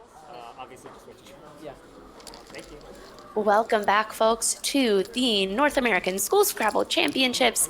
I am Hannah Lieberman. And I'm Chloe Fatsis. And we are here to give you some commentary on now our high school division. This is our last game of the day. Of course, we have a whole other day of Scrabbling tomorrow. Chloe, tell us a little bit about what we're seeing happen here. Yeah, so we are going to see Harrison Benford of Maryland take on Ruth Lee of, I believe she's from Toronto, Canada, Ontario. Yeah, this should be an exciting game. I don't know why they're switching the tile color. Or what's going on with the tiles? I think on they this just board. dropped one. But are they missing a tile? No, they fell under the board. No, but what are these red tiles? Oh, they put the black tiles in a red tile bag. Oh, the horror. My God, a fashion taboo for this Wow. entry. You're not supposed to use a red tile bag past Labor Day. I don't know if you knew that. Yeah, and Ruth, as Scrabble says in the chat, Ruth has been competing in these events for a long time. She's a super solid player, has been doing well for a really long time in these school Scrabble events, and so has Harrison. They've both been, long-time school Scrabble players. So. Right, and they both have the records to prove it. 3-1, and Ruth still undefeated. Yes, and I know Harrison is a senior in high school, so this is his last year competing. I'm not sure about Ruth. If we could get that information, that would be great. But yeah, this should be a really exciting game. Two super strong players, so looking forward to watching. Awesome. We're really excited to see what we saw at first with all of those tiles squared up. That's just checking that they're all there. Don't want to finish the game and say, hey, where was that second blank? But we've seen a really strong showing from Ruth and Harrison in the past. It's certainly not going to be an easy game for either of them. Looks like we're just getting a few more things settled up here. That is perfect. And we will start this game. So again, we're now about halfway done with the tournament. Ruth is undefeated. Harrison has just the one loss. It is still anyone's tournament. Very eager to see what happens in this game. Yeah, no, I mean, yeah, gosh, and to be 4-0 and 3-1 at this point, every game counts in such a short tournament, so super strong start for Ruth. So this game could be very important both for Harrison to stay alive in the tournament and for Ruth to continue her winning. Absolutely. Now this compared to, say, adult Scrabble nationals or championships is pretty short, this tournament. We're now at the point where losing a certain number of games will keep you out of the top. So we're getting to the point where it's more and more important to maintain your record. Looks like Harrison is going first. He's drawing those tiles face down. So his time doesn't start until he sees the very first one, and off we go.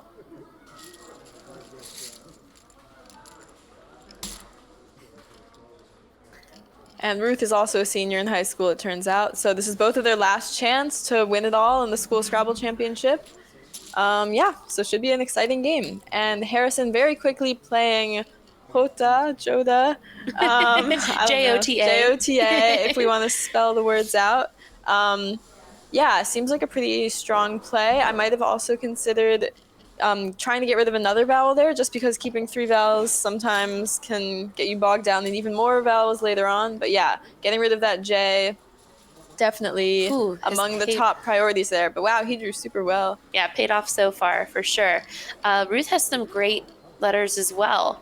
You know, she has letters that kind of go together, the MPL. Mm-hmm. You can put them all together. Yeah. Looks like she has lump set up. I might even consider playing slump. You said lump set, and I was like, oh my God, is that a word? Lump set. Yeah, she can certainly stack the word lump.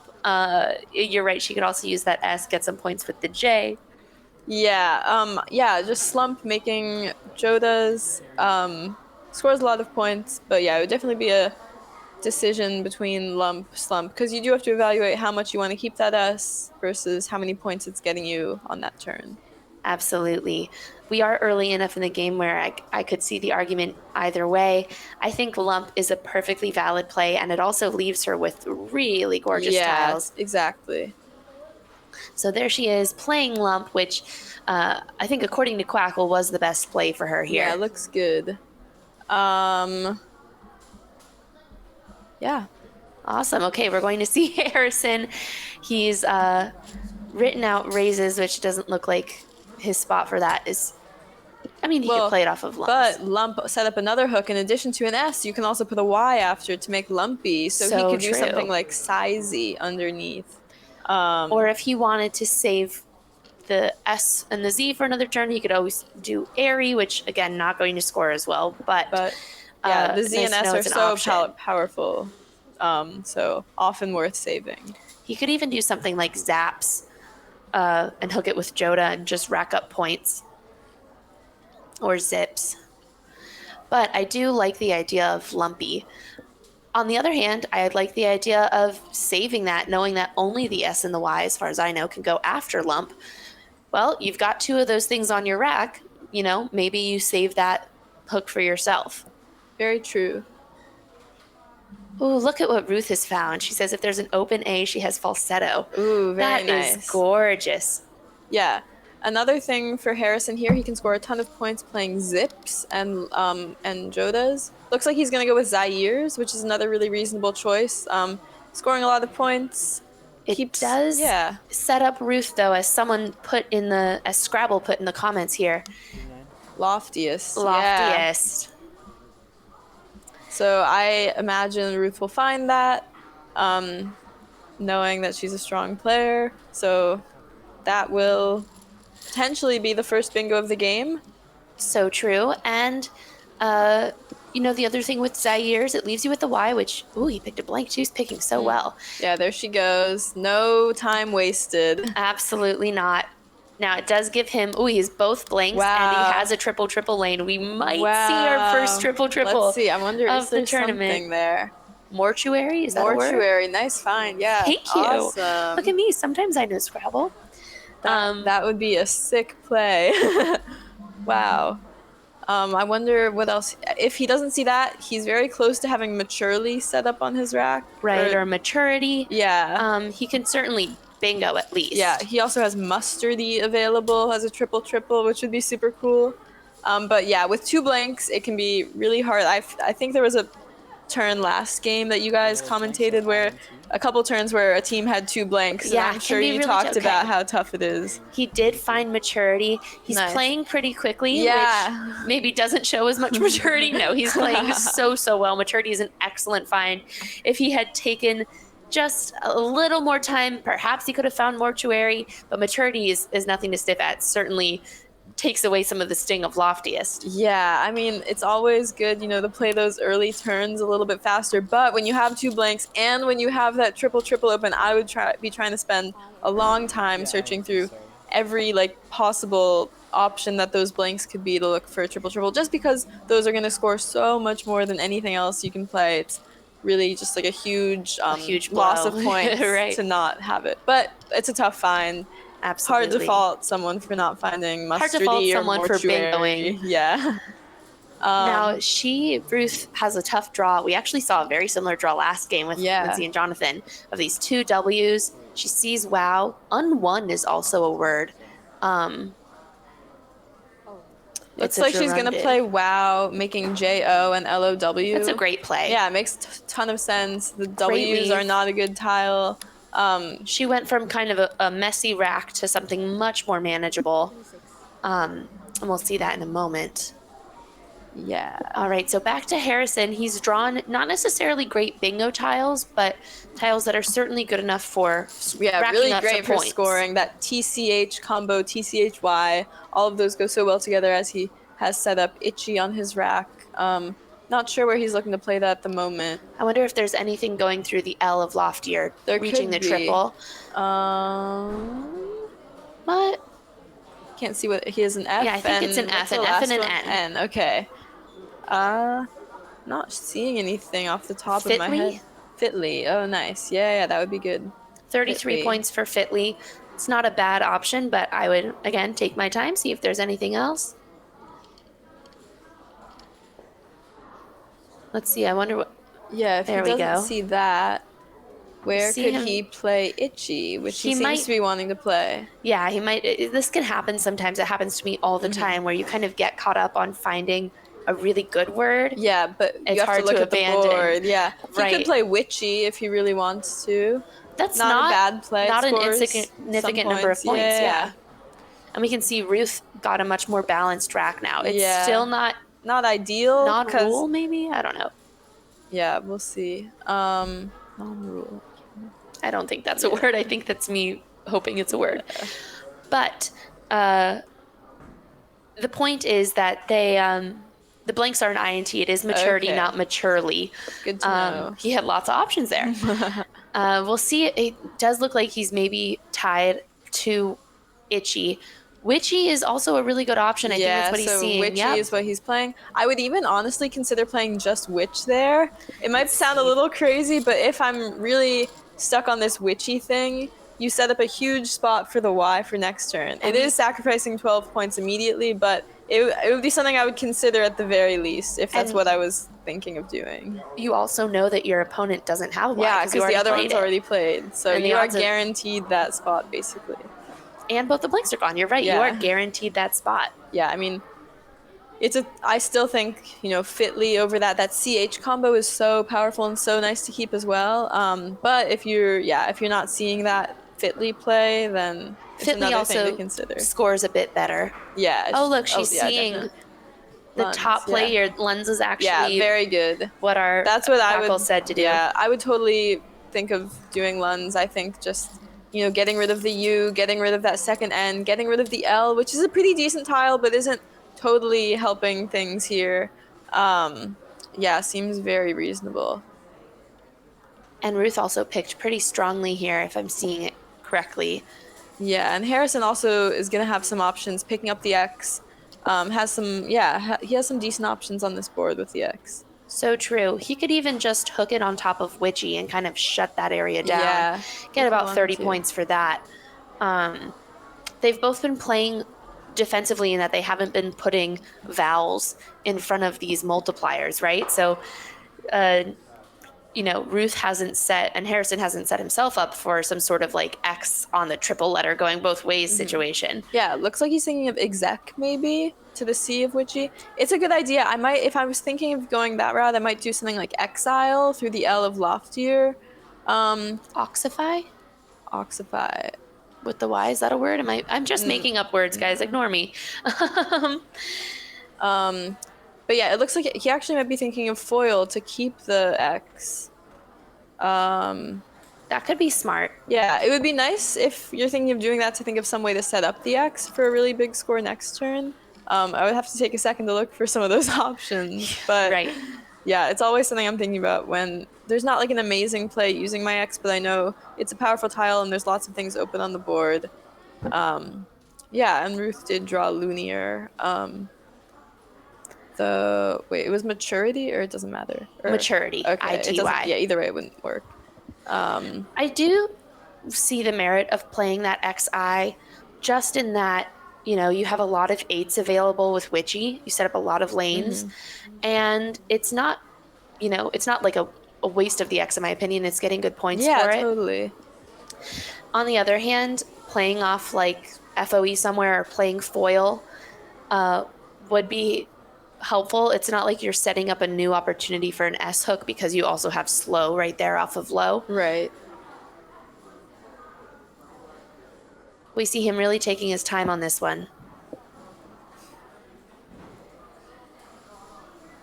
Wow. So according to Quackle, Ruth has played the best play every turn so far. She has not made a single misstep. Yeah, I believe it. She's been playing great and so fast. Like, these moves just seem to be coming instantly to her, which shows just like a high level of comfort and maturity. Maturity, that word comes up again, playing Scrabble. So it looks like Harrison does go with foil, which is a very reasonable play. The X is a good tile. It often has the potential to get better, even if there's not an amazing spot for it now. It's just generally very good for scoring. Right. We were saying a few games ago, I would always take an X over a J, and I'd always take a Z over a Q. For just a little sure. more flexible. He actually has great great letters now and a great balance on his rack. It's lucky for him that Ruth's bingo is a natural one and doesn't end in an S. Yeah, it's too bad. There's a couple things that she might be thinking of, or places that bingos can fit on this board, but not for the one that she has on her rack, which is linear. Right. So yeah, again, like last turn, she played Luns, not for a ton of points, but sort of just in a way that cleans up the rack. Similarly, on this turn, I'd be looking for a play that cleans up the rack a bit, keeps those bingo tiles because there's not really any other way to do it, but gets rid of, having two O's isn't the best, the L isn't the best. So yeah, it looks like she wants to play Lou somewhere.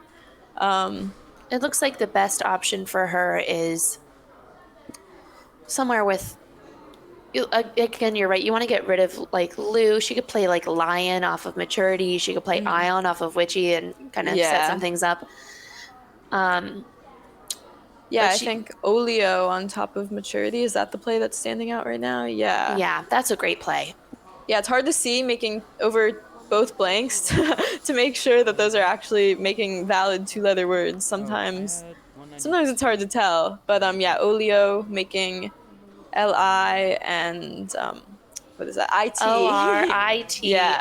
It's a lot of pieces. The one thing about Olio, I think the reason my mind isn't set to see it is because she's going with aloof. Oh, and that is going to give back a huge X spot. Oh, yes, it is. Oh, no, and he has an A to go with it. Yeah, so looks like tax or axe will probably come down here. I'm sure Harrison will see that. At least he can't reach the double. Yeah, it's a minor consolation. Yeah, it's hard. Sometimes when you see these letters on your rack that you want to get rid of, these bingo tiles, and on these bingo-y racks, and you just identify them, look for any spot to play them. But sometimes it's better to play it a little bit safer, maybe get rid of one extra tile to score a few extra points and not open up such a lucrative spot. And obviously Harrison was not guaranteed to have the X there by any means from Ruth's perspective, but even if it's not an X, it's still often that triple letter score is going to give back a lot of points. Absolutely. So. And she had other places she could play the LOO for similar points. It's just hard to think ahead of, and what are the odds of my opponent having the X? Yeah, exactly. She did draw pretty well. She has Enriched set up on her rack. Beautiful. So she will bingo. And that is going to, not quite tie up the game, but certainly make it. Yeah, she'll be right back in it. She's totally in it. She found that very quickly, as people are pointing out in the chat. Ruth has been playing very, very impressively. Yeah, so well. And now Harrison has, I would say good letters for maybe scoring some points, but not necessarily bingo letters. Yeah, I would agree. I think something like veg. Yeah, veg making TE and LAG next to tax makes total sense. The V and the G are both kind of bad tiles. You don't really like them. You could also play venge through the E of enriched, the second E to the triple word score, just to score some more points. Ruth also has some great tiles here. She has BURPIES, which I don't think. Oh, he's going to go with Venge. That's a great play. Yeah, good play. Great leave. Yeah. 27 points, nothing to sneeze at. And also now Ruth is again about a bingo behind. So kind of maintaining that lead, not letting her catch up too far. Yeah, and I think, again, she's sort of identified the tiles that she wants to get rid of, being that hub, those B, U, and P are really not the best, especially the B and the U, I would say. So she might be looking for a spot to play those right now. She could honestly, she could do it off of Maturity. Yeah, I was thinking the same thing. She could also do it with like Map. Yeah. And she's going to play burp instead. Oh, burpees, which is not valid. That is unfortunately not how that word is spelled. It's with 2 E's. So we'll see. This will put Harrison to the test here. He's going to have to think that one through. She played it very confidently. And he looks skeptical. That is not a fully confident face. It's a hard decision for Harrison because if he's really not sure, on the one hand, if he lets it go, he's going to kick himself for that. On the other hand, if it's good, now she gets to use that triple and pull ahead. If I were him, I'd be thinking, hey, I've got vase there. If I'm really 50-50 on how it is, she's taking a courtesy draw, I guess. Yeah, it looks like courtesy. He still seems to be deliberating. Right. So how many points would burpees be? It would probably put her, I don't know, 15 or 20 points ahead. What is it, 82? 83, so 295. So about 23 points ahead. You can get vase and be right back in it, or visa or something like that. On the flip side, though, if he challenges and but it looks like she might actually be tracking or writing on the score. Was it accepted? Let's find out. It might be good to get some confirmation of that, but it does look like he's accepted the play. Oh, let's find out. Not clear. Oh, not clear if he's accepted yet. He's still thinking about it. So she did what's called a courtesy draw. Yeah. And either way, from Harrison's perspective, on the one hand, he does have like a 30-point play to a 33-point play to get him back in it, but he's only up, 10 after that versus up 100 if he challenges this word off. So it really is a huge swing. Right. On the other hand, if he loses that challenge, he can go from being 20 behind to who knows how much. Right. The K is still out there. Still some great tiles out there. So the Q he did accept. So that is really big for Ruth. A good phony. It's a hard one to know. How can you know for sure if burpees is only spelled with an E? Unless you sort of got that down or just really have exercise a really lot. Dark memories of your cross country days in high school. That word is burned into my brain. But again, I do think if you're 100% sure, challenge, But if you have any sort of doubt, if it could be good, I do understand his decision. Yeah, it's hard. It's a hard one to challenge for sure. Now, Ruth has a few options here. She's got that K. She could honestly hook it both ways with OK or something like that. I wonder if there's anything that can help her reach the triple letter and double word situation of enriched. I'm trying to think of other big scoring opportunities for her here. Kif, maybe? Yeah, I think OK makes a lot of sense. It's a pretty balanced leave. And there she goes. Yeah. So once again, scoring well.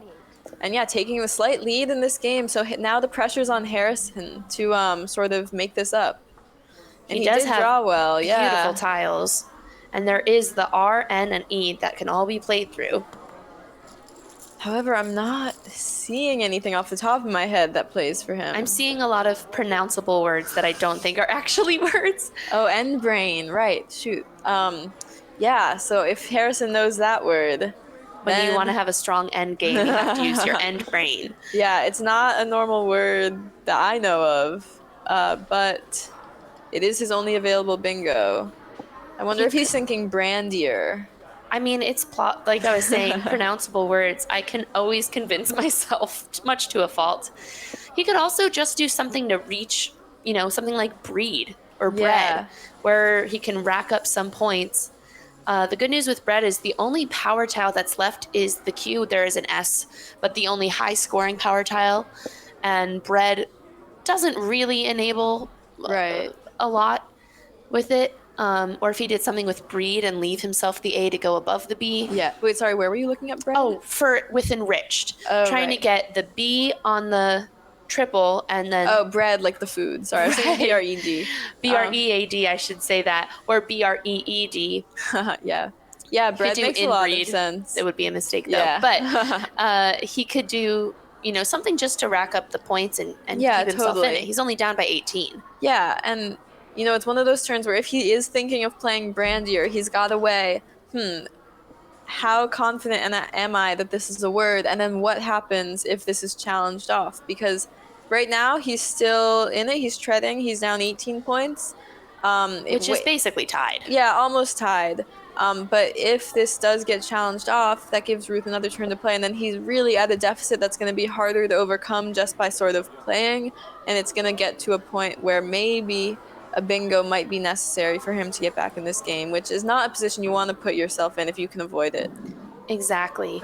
I do think if he does end up racking up points, it might be in such a way that it blocks more bingo lanes. He has to decide, if he were to make a move here and if Ruth were to come back with a bingo and take the only other remaining bingo lane, then he's stuck. On the other hand, if he makes a move that doesn't catch him up and she bingos and he's unable to, he's just as stuck. Another option, it looks like he's looking at dib and bop, which could be a perfectly good play, rack up some points as well. Yeah, the leave of EARN that would keep is typically a very good leave, and it works well with the T on the board. I'd be a little worried because the two major floating consonants on this board are an N and an R, so it makes it harder to work with those later on if you are going for bingos, but there's other places to bingo. I think he is And- going to go with dab. Dab, okay, so I wonder why maybe there's something with the tracking. No. There's the same Maybe number he's of A's. thinking of IER. Yeah, I get that. Yeah, it makes sense. And if I had to pick for a bingo, I'd rather have double I's Yeah. than double A's. They're very comparable leaves. Absolutely. And let's see. So now Ruth has this Q, which is probably going to be her priority to get rid of. Absolutely. She could just do something simple like QI. Of course, that does kind of set up, knowing there are other I's out there. It sets Yeah. up something nice coming Yeah, down, playing off of exactly. the cue that you play, which is a tricky decision. Yeah, let's see. So from her perspective, there's two other eyes out. I think, yeah, Q. Sometimes you just have to take those points. Yep. So this Harrison such a neck and does neck have game. some bingos now. He has neithering through the N. It's not a common word because neither isn't a word, I think. But neithering, Nidering, is valid. And Oh, man. yeah, so if you don't know that, I don't think there's anything else for him. He has dingier set up on his rack, but unfortunately for him, there's nowhere to play that. The good news is for him is he can certainly rack up a lot of points. He's seeing grind. Yeah, that QI spot will really come in handy. Right, but the temptation to take the double letter, I hope he can resist it, because if he does, she'll play angering. Oh yeah, or even just not putting a tile in that that like open space in that first row at the top of the Exactly. board. I would be looking for something maybe just ding instead. Something that doesn't easily take something in front of it. It's grindier, someone is suggesting. I don't think No. that's a word. I don't think there's anything in there other than nidering. But I do think that it would make, it would be easy to be tempted to do something in there like grind. But Yeah. Ruth also is going to be able to play earning and making glow anyway. So she is going to bingo probably. Glow. I see. Yeah. So there's no way he can block both of those. Yeah, unless he has some, neithering. If he finds neithering, I guess that would do it. But if you don't know the word, you don't know the word. There's only so much you can do. Absolutely. And, none of the G's have been played yet. That is true. So he knows if he sees that glow hook, he's like, He might want to save it for himself. or he might say, might as well score some points because it's not like I could possibly block True. all these lanes. True.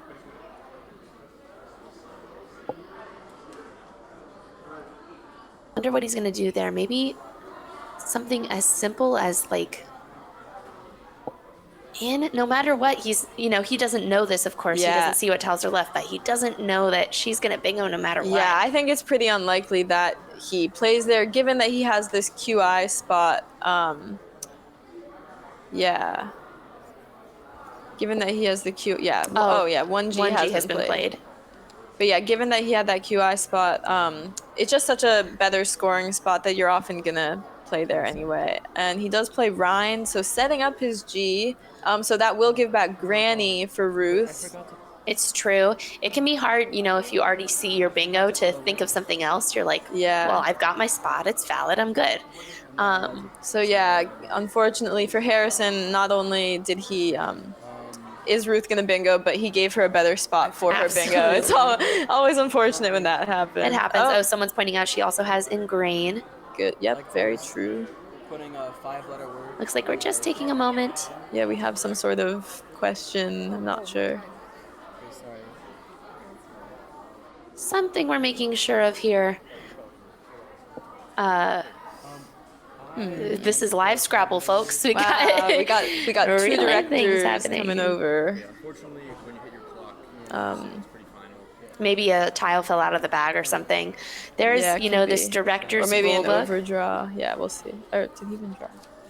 Oh yeah, what were you saying about the rule Oh, book? I was saying there's this rule book that you might think, you know, gosh, how many rules can there be? But they have really played out every scenario in that rule book for the directors. Ben is such a great director, too. Oh, so Harrison meant to play grind, I think is what happened, and he forgot to put the G down. So that is pretty brutal, getting hit with ingrain, putting that very G in the same spot that he wanted to play his own. And blocking his bingo of gaieties. Yeah. Oh, no, he would need another I, not another Yeah. E. My bad.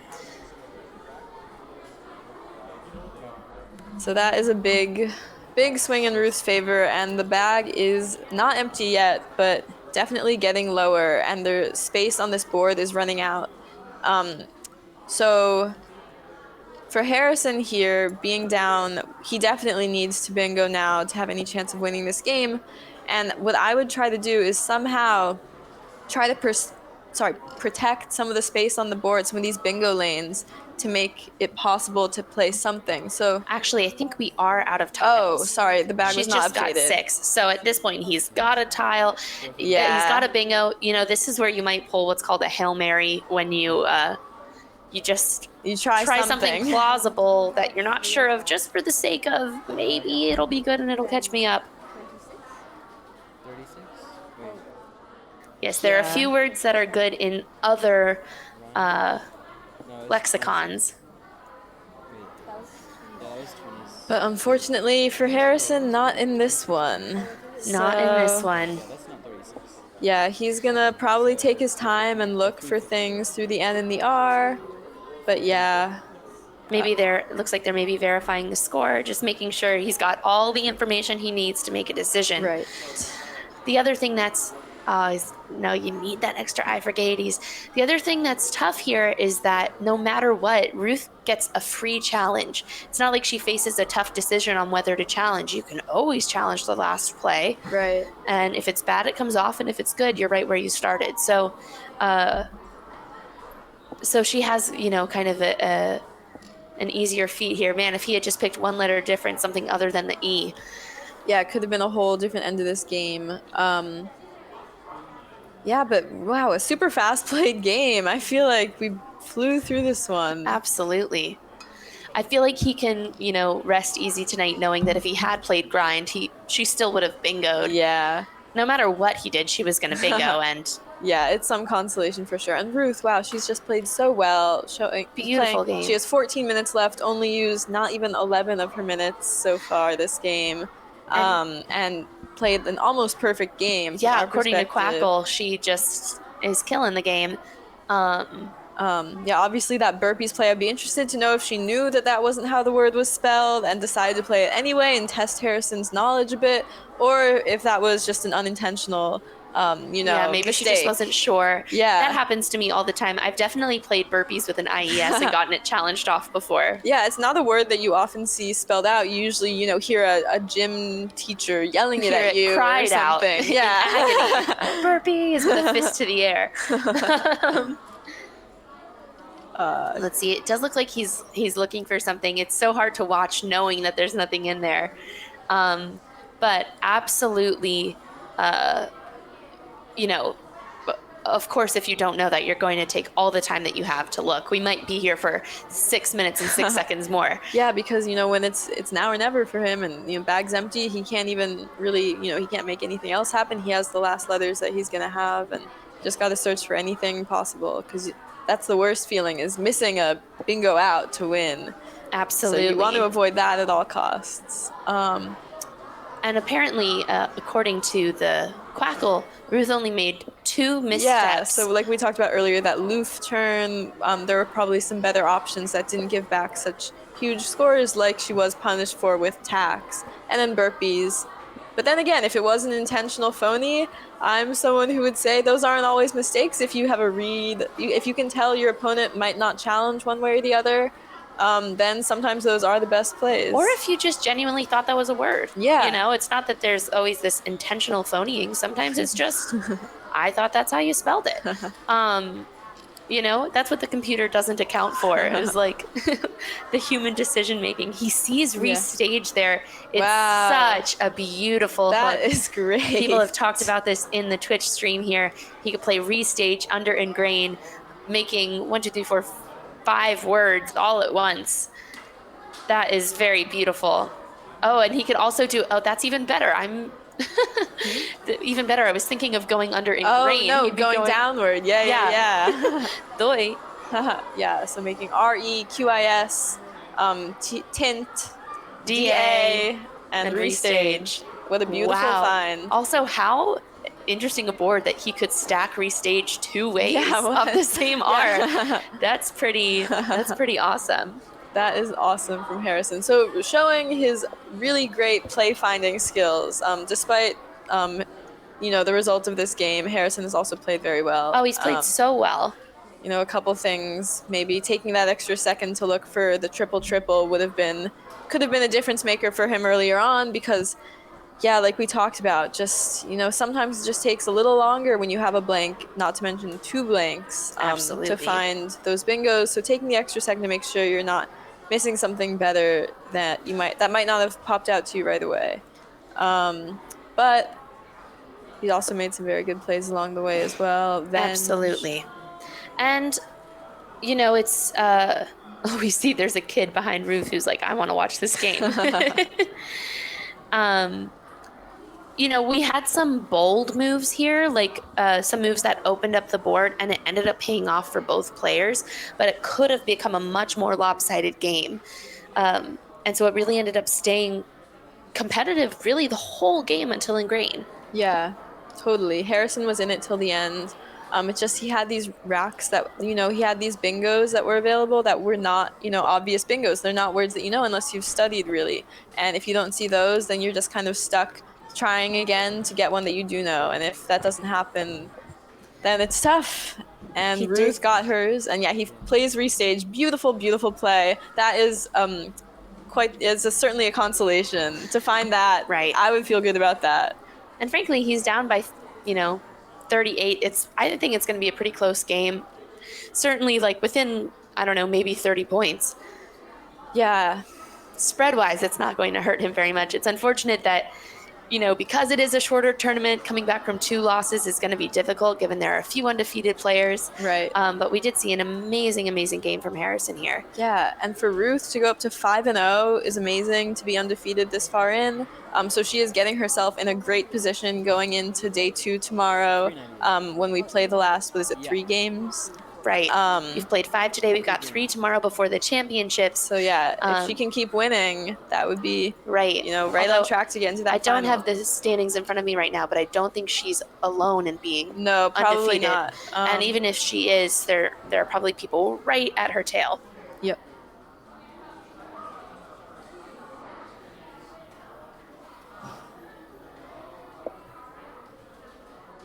When we're talking about with that triple with maturity and potentially something like mortuary, we're talking about a big point difference here. It's not just, this is 5 more. It's quite the... Yeah. So 149 points, I think, for mortuary versus... somewhere in the 80s, 83 maybe? for maturity. Yeah, that's like a whole extra bingo. Yeah.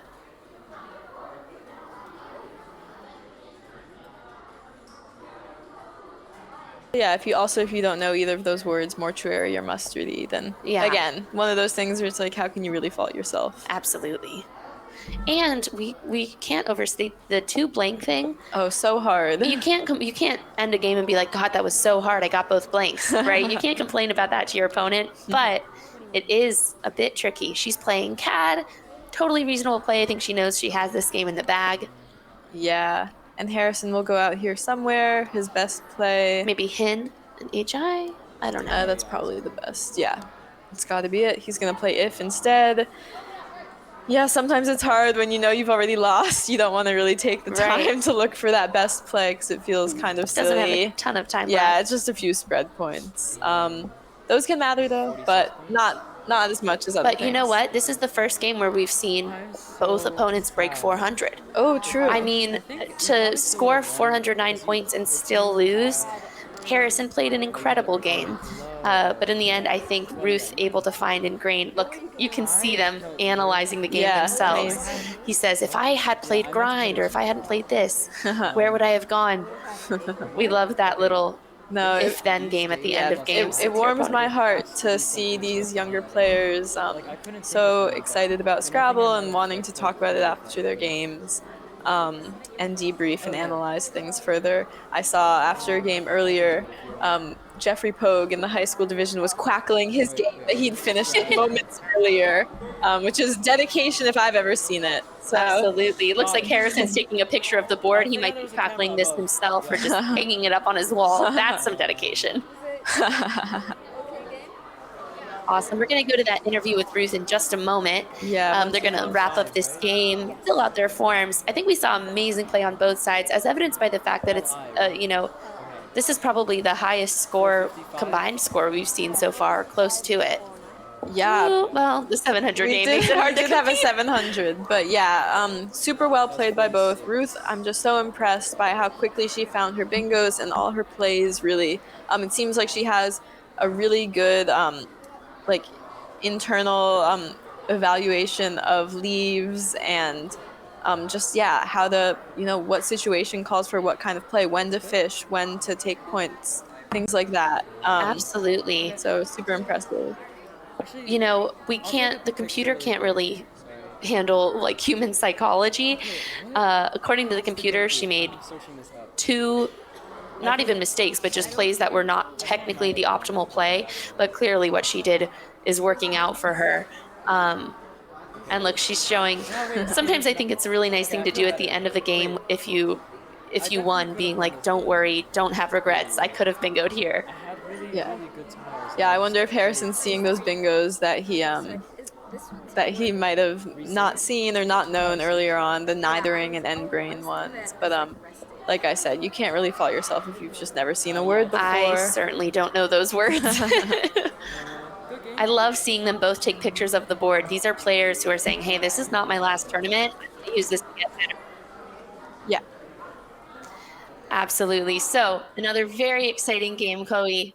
I would say the highest, closest scores I've seen so far. Yeah, really great game. I'm so impressed. Love to see Ruth coming up. And I would love to see her at more tournaments in the future. And Harrison is someone I've known for a while, just from being in the DC Scrabble scene, and a really strong player. Sad to see that this is both of their last school Scrabble championship. Sunrise, sunset. It happens to everyone, I guess. But yeah, great game. Really glad we got to see some high-level Scrabble play this afternoon. I totally agree. And I thought it was very encouraging seeing them both taking pictures of the board afterwards, because it shows that this is not the last we're going to see of them. It might be the last we see of them at school Scrabble, but I think we both have our work cut out for us if we have to play them in adult tournaments. Either one of them, they're formidable, strong opponents. Absolutely. And so they're going to look over this game later and say, hey, here's what I could have done better. Here's what I did great. That's some real dedication. Awesome. So we're going to go to that interview for you. Nitz is going to interview Ruth, who is undefeated at the end of day 1.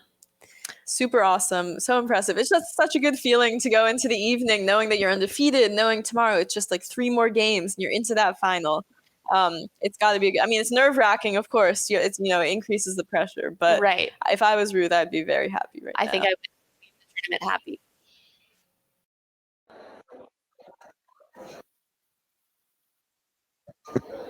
Hi everyone, this is Nitz Shakti. This is the 2023 North American School Scrabble Championship, and I'm here with Ruth Lee, the winner of round 5 of this tournament. You just saw Ruth play an absolutely fantastic game against Harrison, where she made, and you will not believe this, nearly 0 mistakes. This was one of the most perfect games that we have seen on stream today. Ruth, how does it feel coming out of this game?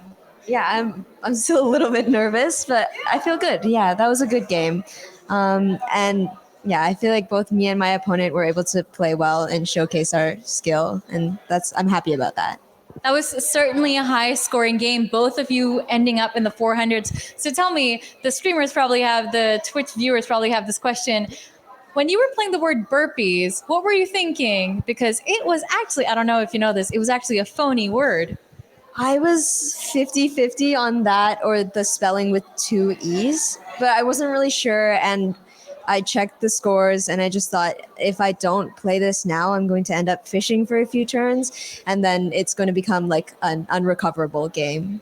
Definitely. We've heard this before with our streamers telling us that fishing sometimes leads you down this path of just not scoring enough. And by the time you get your bingo, you're just really far behind. It doesn't matter that you have a bingo. So tell us, Ruth, how are you learning and how are you practicing to play so amazingly well at such tournaments? I'm going to be honest, I haven't done as much prep as I probably should have coming into this. I've just been really busy with senior year, obviously. But yeah, I train on Aerolith and I will occasionally play mostly Blitz games on ISC. Wow, Blitz games. See, we don't hear too much of that. Blitz games. How long are these Blitz games for you? Like 1 to 3 minutes. Oh my God. Well, that explains her speed because as we saw by the end of this tournament, you had used only about 11 minutes of your time. That is crazy to us. I mean, to have played such a perfect game and in such a short amount of time, that is skill right there, Ruth. Are you planning on playing Scrabble after you've exited, the high school arena, the school Scrabble of it? I don't think I'll necessarily be very competitive after then. I've watched a lot of like adult tournaments and just the level of skill and knowledge and dedication that's required is not necessarily something that I think that I have, but I do intend to keep playing casually. Okay, I know you say that you don't think that you have that, but we just saw one of the most amazing games today, and you already have it, Ruth. Like, you're already there. You are 100% ready to go up against any of those adults, any of the multi-day tournaments. So, casual player or not, I hope that you're able to, come back to Scrabble, play again, because it is a delight to watch you. So what was it like being on stream, knowing that, everyone's watching you play? That was really stressful. The last time I was on stream was in I think grade 8 and I ended up losing that game pretty badly. So actually somebody I think who's in the Twitch stream right now, Noah Slatkoff. Yeah, that was not a great game for me. And I think just having to play on stream again was really nerve wracking. And I was worried that I was going to miss something big or just make some huge mistake. Yeah. But I think overall it went better than expected. Yeah, you absolutely did not make big mistakes. I can tell you this. That was a fantastic game. So I have to ask you, knowing that you were going to be nervous on stream, how did you prep yourself for it? And what would you want to say to any of the middle schoolers or high schoolers who go up on that stage after you? I think you just have to play like you would normally play and not let it get to you. And I think also it helps to know that the Scrabble community is one that is very supportive. And I was just thinking if I make a mistake, they're not gonna rag on me for a whole 30 minutes. They're probably just gonna let it go. And that was really comforting to know. Yeah, they're definitely a very supportive community here. Are you on Twitch? Do you watch these streams? Are you someone who's interested in the online Scrabble presence? I will watch some major tournaments on YouTube, but yeah, I'm not necessarily as involved as I used to be with the Scrabble community. All right. Thank you so much for your time, Ruth, and congratulations again. I mean, what a fantastic performance, going undefeated at the end of day one. And we can't wait to see you tomorrow, hopefully on that board up there. Yeah, good luck for tomorrow.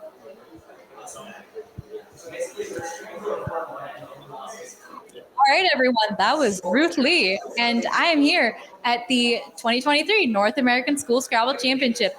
And with me is none other than Will Anderson. We're back at it again. Yep, this is it for today. Great interview, Nits, with Ruth. That was an amazing performance and some really interesting answers from her there.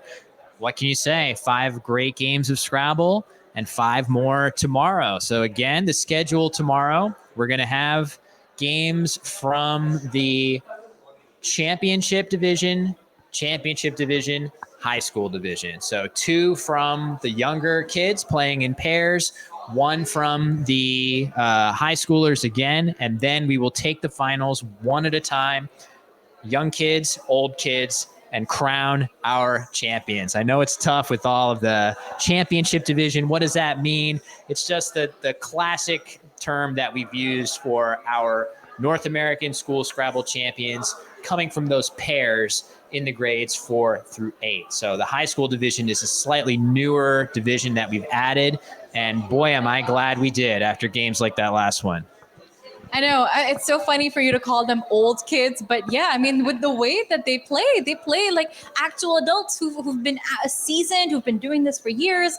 And, you know, even when a student or like a kid says, hey, you know, maybe I'm going to take casually after this, you know, that the way that they've been performing, that's not going to leave them. The way that they've been strategically thinking about this, their board vision, I mean, with Harrison finding restage, with, I mean, all of these plays have been beyond amazing.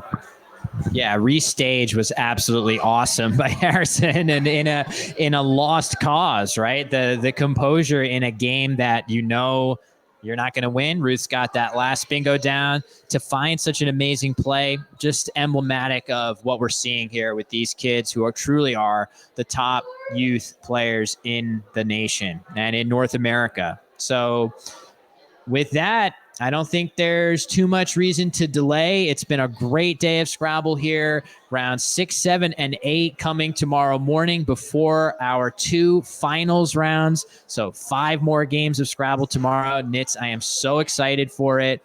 Any final thoughts before we sign off for the day? Well, I'm both scared and excited for all of these kids coming to, you know, the tournaments that we're at, where, you know, we're seeing them become better and better. We know James Donnelly, for example, has started playing in multi-day tournaments. And these are the kind of people who are just here to, you know, dethrone the likes of Will Anderson, and they're more than welcome to. No, they need to stick to just the school scene. They don't need to worry about going up into the all ages scene. Just stay where you belong. Don't be coming for me, because these kids are frankly the new generation, right? Like, they are coming for the rest of the Scrabble world to be elite players of any age. You can see it here. I feel confident saying that there could be future Scrabble champions in this room right now. Of course, we're going to see, as I've said, our school Scrabble champions crowned tomorrow. And with that, I think we're going to say goodbye. Show up tomorrow at 9 a.m. Eastern time. That's when the stream is going to begin with our 3 final rounds. Well, let me say this right. Our rounds 6, 7, and 8, and then our finals from both divisions, one after the other. 5 rounds of play. Tune in tomorrow for the conclusion of the 2023 North American Scrabble Championship.